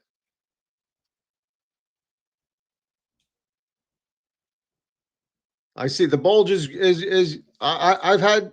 See, I would have been more aggressive in coming around on the guy. He's wearing a hoodie and he's blading away. I don't disagree. I'm not disagreeing with you on that. I'm disagreeing with your until you see the bulge or believe that he has a weapon. That's when we can search, because it's stop, question, and possibly frisk. That's what it was. So I don't see you have the justification until you see that bulge. And if you can articulate a bulge in anybody's pocket. I mean, listen, you can say, oh, a wallet sometimes look like a bulge. I mean, I know guys that actually said 100%. crack vials look like bullets, so. But I think they did a great job. No, I know. And there's people that agree with both of us. But again, I'm not saying that you're tossing them, and to answer King Cujo, I'm not saying that you're tossing them for a VTL stop. I'm articulating my reason why I think that this person could possibly have a weapon. I don't think Ant is saying that fear is not enough. I'm not saying I'm just afraid. I'm a scaredy cat and I'm out in the street and I think he has a gun. I'm articulating from my training as a police officer, okay, that I feel that I could articulate, and it's going to stand up, that his motions, his actions, his demeanor, the way he's dressed, and again, this is seconds into the stop, that I have enough to go up to him and stop him forcibly and conduct a frisk at that point. Nah, I disagree. Okay. You have the ability to stop him and question him. Absolutely, I'll give you that. But the frisk, I think, is far reach, because you have to articulate why you're frisking that person, and it can't just because of the clothing or anything else, what he's wearing. I mean, if you stopped a vehicle, huh? Not. I've given you multiple factors. Yeah, but not enough I'm telling you, you need to see the outline of the gun. You need to think he has a weapon. Even if he reached into his pocket, that gives you reasonable suspicion to frisk, because you do not have to see, like you said, the glint of steel. That was actually listed in the legal bulletin. So what I'm saying is that the frisk comes maybe a little bit later. I think if you're going right up to him and frisking him, if you didn't see the outline of that gun and you're frisking him, then I think that that's going to be fruits of the poisonous tree, and that gun's going to get suppressed. That's my personal opinion. And what the Amazing Nancy is saying is that I'm wrong, because the federal monitor training courts have found cops were not properly articulating the combination of factors as you just did. Well, because other cops aren't articulating it properly doesn't make me wrong. I'm articulating it properly. You're saying it right there. You're saying I'm articulating the combination of factors as I just did. So because other cops aren't, and they're just saying, oh, I tossed him because he's wearing a hoodie. Well, that's not articulating them properly. I'm not saying it's just because he's wearing a hoodie. I'm not saying that. Okay? But let's move on. All right, we agree to disagree at that point. I'm ignoring you, Eric S. Okay? So we got to this point. We get to the chase. Now, I'm going to disagree that this is a good stop here, tactic-wise. I'll tell you why. Watch as the officer approaches. He doesn't. If he knows this guy's got a gun at this point, or suspects this guy had a gun, why isn't he being stopped at gunpoint? Well, he's just saying, stop right there. Just stop right there. And then the other guy comes up. What's his left hand on, though? It looks like his firearm, ready to. Yeah, it's in his holster. It's still holstered. It's not even right, out to his side. That's, that you can stop a guy like that. You don't have to, right? If he, Rob, if you I'm not saying if you know he's got a gun or you reasonably suspect that he's got a gun, you're telling me that you think that that's proper tactics to have your hand on your firearm? When you're approaching somebody blindly, you might have your hand on your firearm.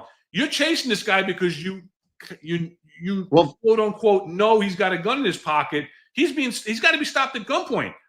Yeah, he should be. All right, I'll give you that. But I'm not saying that's not a bad stop. I mean, you can see the guys. I'm not saying it's not a legal stop. I'm saying tactically it's not a bad stop because you can see his hands. When you see his hands, hey, he starts reaching into his hoodie, then I'm taking my gun out. I'm not saying I wouldn't have my gun out. I would have, but he didn't. He chose not to, and that's fine. Could he have not had the gun out because he sees the cops running up behind him? I don't know. But what I'm saying is, yeah, he had his hand.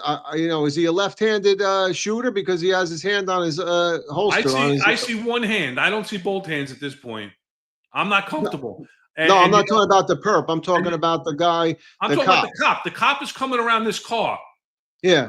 He didn't see his hands clearly enough that he shouldn't be having his gun out at this point, stopping him. I mean, yeah. Tactic-wise, there's no way this guy should have been stopped at gunpoint. Yeah, I mean, I can give you that. I'll give you that. And then the other guy comes around, and now he's immobilizing him somewhat, while the other guy goes in. Knows that's what I'm saying is the cop that goes in and gets the gun is the cop that didn't have his gun out when he stopped him. So he knew he knew where the gun was. He knew he had a gun. He went right for it. But I'm saying that he put himself in harm's way. He put himself in harm's way when he didn't stop him at gunpoint at that point. I'm just saying that he suspects a gun, right? Because he didn't see a gun. He right, sees 100%. the outline So of the if I gun. think you got a gun, And I have to could, have the upper hand. I have to have. I don't need. I'm not arguing with you about that. I'm not arguing. Point. I'm saying that he should have had his gun out. That's fine. But I'm also saying that if he didn't, and he has his hand on his gun in the ready position, or he's going to ready to unlock the, I can see that too. Don't forget he's running. So when you're running, sometimes it's not great to have your gun out either because there's a chance you trip and let a round go or whatever. So, but when he got in front of him and he got around the front of that car, his gun should have been trained on him. Yeah, stop and put your hands up because you don't need to take the extra couple of seconds to unlock, come up, and punch out. At that point, if that guy is going for his gun, that's not holstered, in his pocket. No, I'm not. I'll give you that. I'll give you that. I just think that, yeah. I mean, he's running after the guy. He probably didn't think about it. He was fired up a little bit, and yeah, he just stopped him, and the guy stopped. I mean, I see that in that video. I see the perp stopping with both of his hands. Did he tell him to put his hands up? I don't know. We don't know everything. No, we'll go back to it.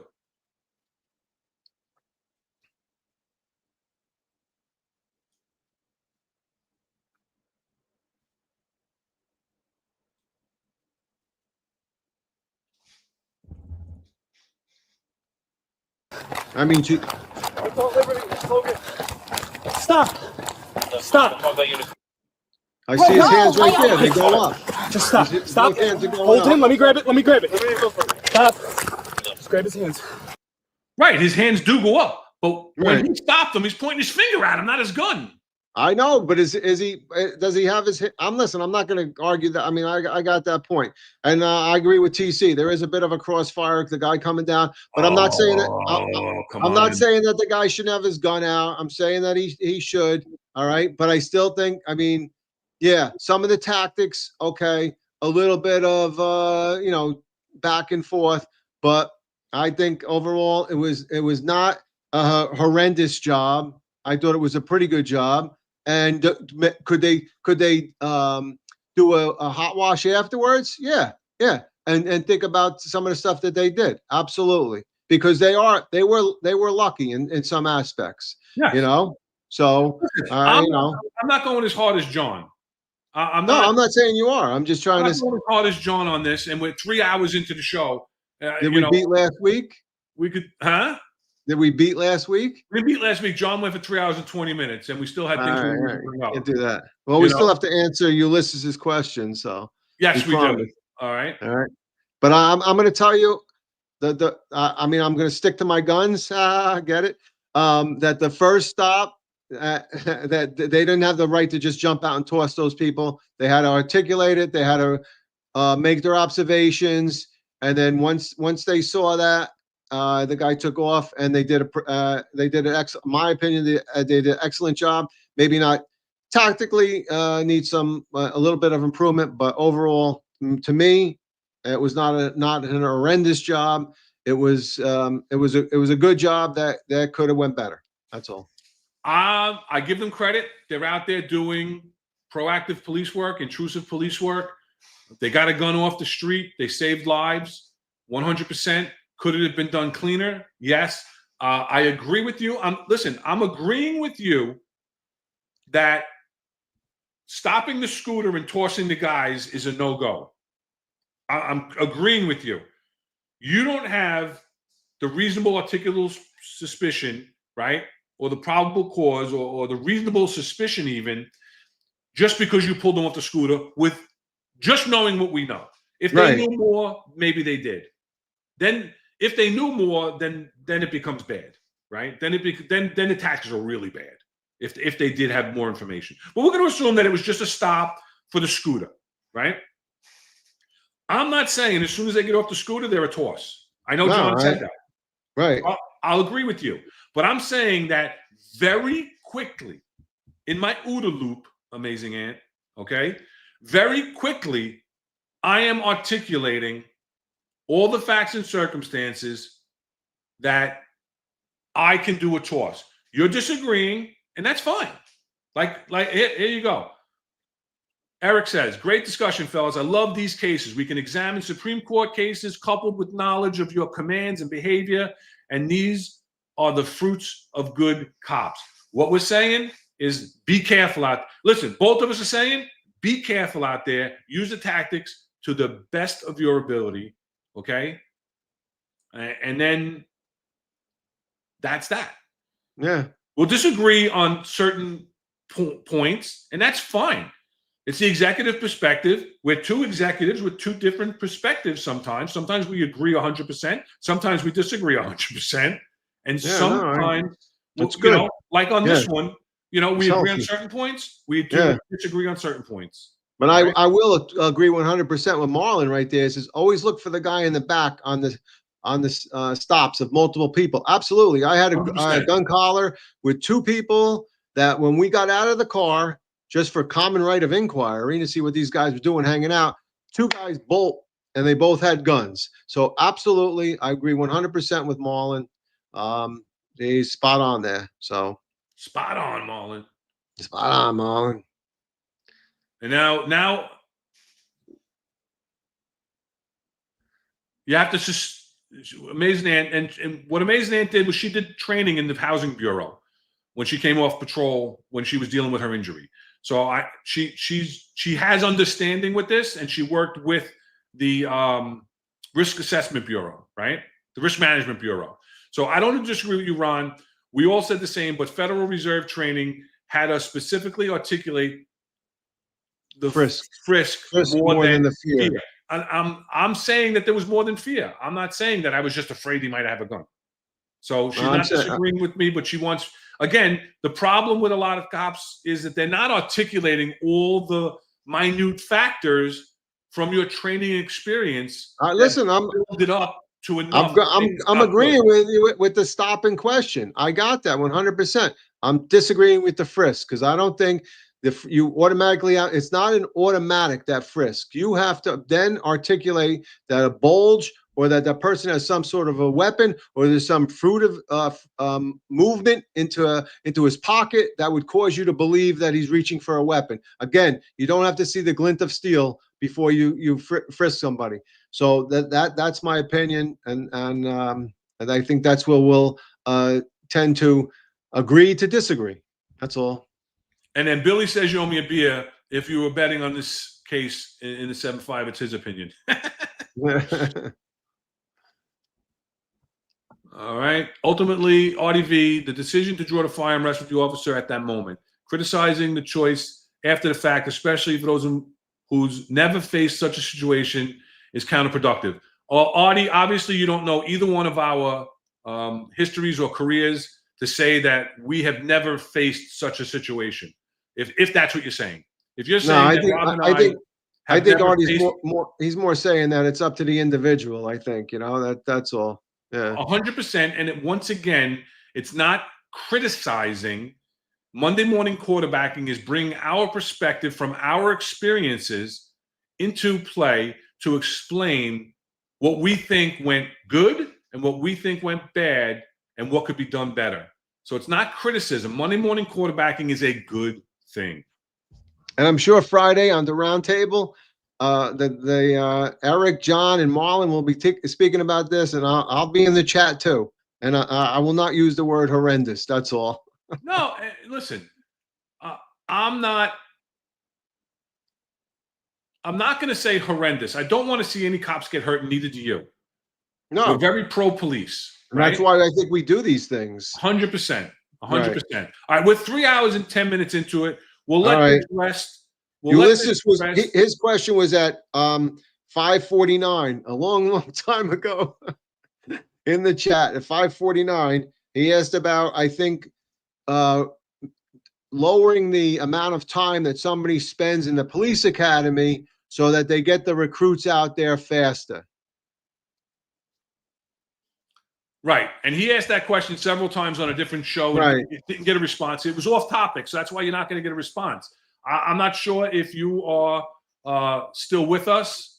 Eric wants more show.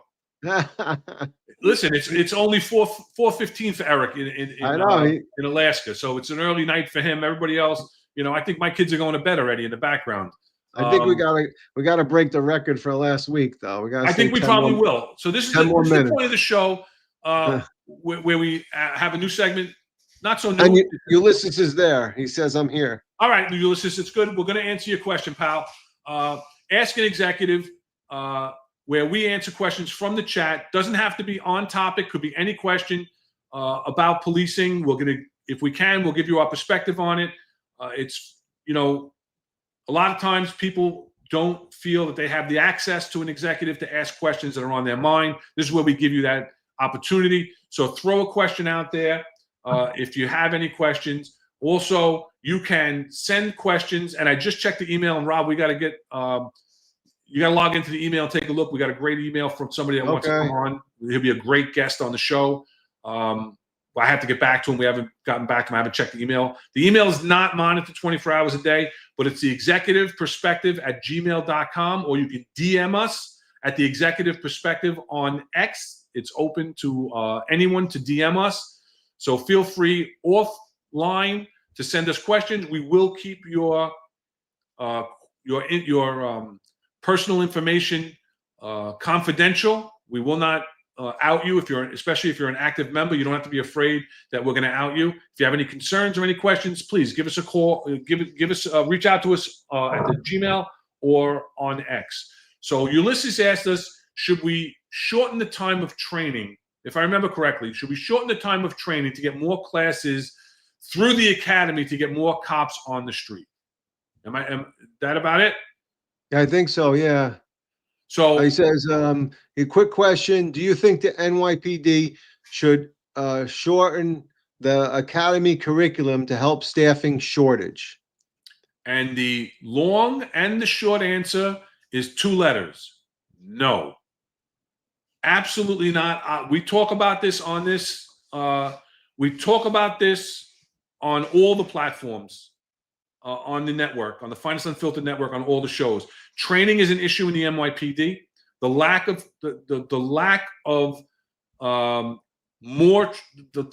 training, and the fact that we feel there should be more firearms training, more simunitions and simulation trainings, where you're actually in high stress situations, because muscle memory kicks in. When you're going to act in the street the way you train. If you don't train, then we don't know how you're going to act in the street. All right. And so I don't think so. I think maybe certain portions of the curriculum should be lessened, and other things there should be more emphasis on. He's following up by certain people telling me it doesn't make sense to have 6 months of training. There are other states that have less training for POs. I think in those other states, these police officers that go into training also go and get certified beforehand. So they do almost like pre-training before they go into the actual academy, and then do a lot of on-the-job training that's one-on-one with training officers. In the vastness of the NYPD, I don't think that's a possibility. No, I agree with you this time. But I think that the dynamics of being a police officer in the NYPD is one of the greatest responsibilities you can take on in law enforcement, because you go from literally borough to borough changes, from precinct to precinct changes. So there has to be qualified training, and I don't think they actually get enough. I think there should be, like Ron just said, I think there should be more tactical training. There should be more simunitions, more scenario-based training. I think that they need a lot more of that. Now, could you lessen the curriculum a little bit? I mean, some of social science, in my opinion, I thought was BS. I understood the concept, like basically anything in the city can be a police matter. That's basically the thing. It doesn't matter if sanitation didn't pick up the garbage in front of your house and they call the police and you respond there, then you got to handle it, right? You're like the catch-all for everything. And I think, Ron, you alluded to that earlier. So, but I do think that to lessen the curriculum would be it could have detrimental effects on it, and it also could affect future lawsuits and everything else. So I don't think the city would ever pull back from the training that they have now. And Ron, I totally agree. I know police officers in New Jersey that actually put themselves through a police academy first. Some of them then get hired in the police academy. Some of them get hired after they graduate from the police academy, and they pay for it themselves. And then the police department will do that training, like the ride-alongs and things like that, procedures for that particular law enforcement. So that's my answer. All right. We have any other questions? For anybody who wants to pop a question in real quick, we'll give it another 30 seconds or so to see if any more questions come in. Just feel free to pop the questions in, or you could send them to the email. The email didn't have any questions, but like I said, Rob, you got to log in and check that out. That guy would be a great guest. Yeah, definitely. Eric Guess is 100% right. Alternate route program. That's what they call it in other municipalities. Okay. So that's exactly what it is. And I think I know Jersey does. I don't know I think Florida might do some too. So, but that's a good way to get. I know a lot of states you have to be pre-certified before you can even be considered for hire. But the thing with that also, once you do get certified in that state, you can go to any municipality within that state. Right. So you don't have it's different, Eric wants to know, how did you get so good at resisting troll comments? Being a commanding officer, being executive for so long, you learn to avoid things. Being up at the podium, you learn to dodge certain things and pick and choose what you're going to answer. I'll say that they teach you in the academy not to get hooked. Yeah. You don't get hooked. So that follows you through your career. And it doesn't mean that I'm going to ignore you, obviously, Eric. If you have something legitimate to say, I'm going to address it. I have no problem with that. This is we talk about it. It's a First Amendment platform. People are free to disagree with us. People are free to say what they want, as long as everybody's being respectful, and as long as everyone is treating each other with respect and things like that. He put the little hook up. Yeah, I got him. This guppy's not getting hooked. All right. If we don't have any other questions, we'll start to close it out. Yeah, I think first I'd like to thank everybody in the chat. I think it was a great discussion. And I appreciate all the feedback.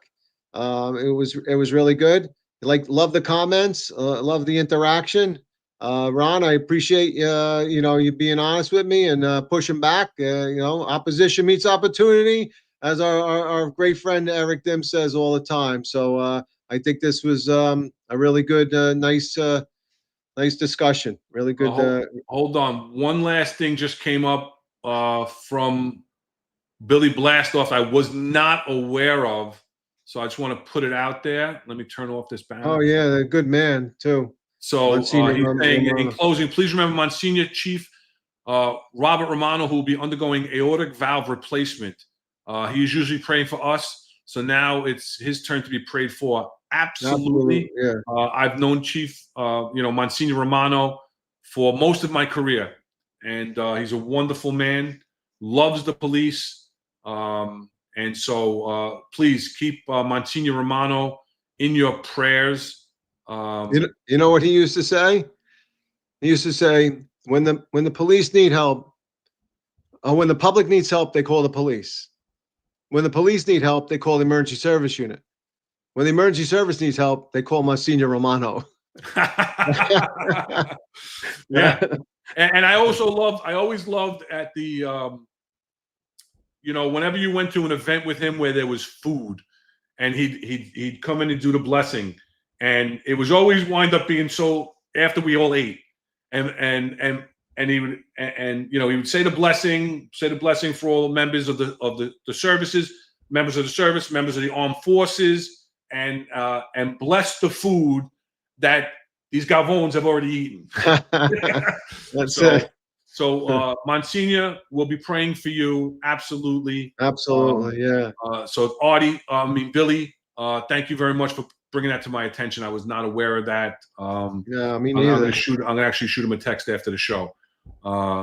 So let's call it a night. Anything else, Rob, before we go? No. Again, thank you, everybody. We beat last week's show. We went. This is the longest show we've ever had. All right. I don't know about that. I gotta get to the pharmacy before it closes. But right. So I want to thank everybody. Like Rob said, thank you. The chat engagement, we love it. We judge whether we're going too long, whether we're stretching out our topics too much by the engagement in the chat. When the chat starts straying and talking about side conversations, we know we're losing your thing, and it's like almost like cue for us to move on. But maintaining the chat really means a lot to us. Engaging with the chat means a lot to us on this show, and we want to get more questions, but we got to leave a little more time at the end to try and get some more questions. But yeah, please feel free to send us the things. So tomorrow at 1:05 p.m. we got the Sal Greco show. Let me get rid of us if I can. Oops. See, there we go. My technical abilities are not doing so great. There we go.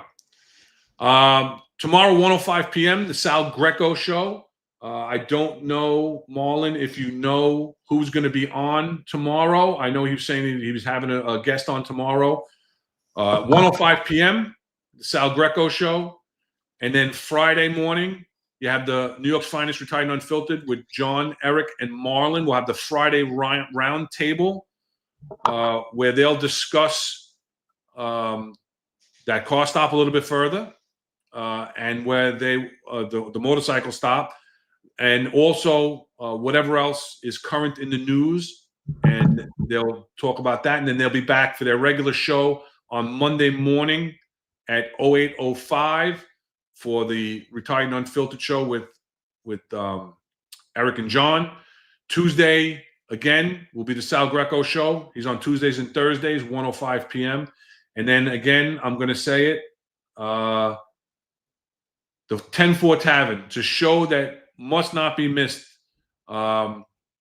Really great guests. Go back, watch the recorded episode.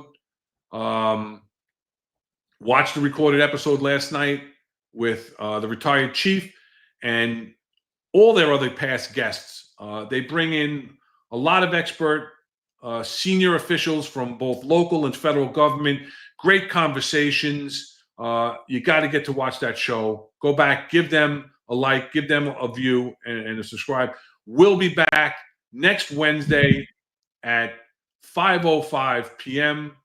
And so We thank you for watching. And until then, everybody, be safe out there. Be safe. Thank you.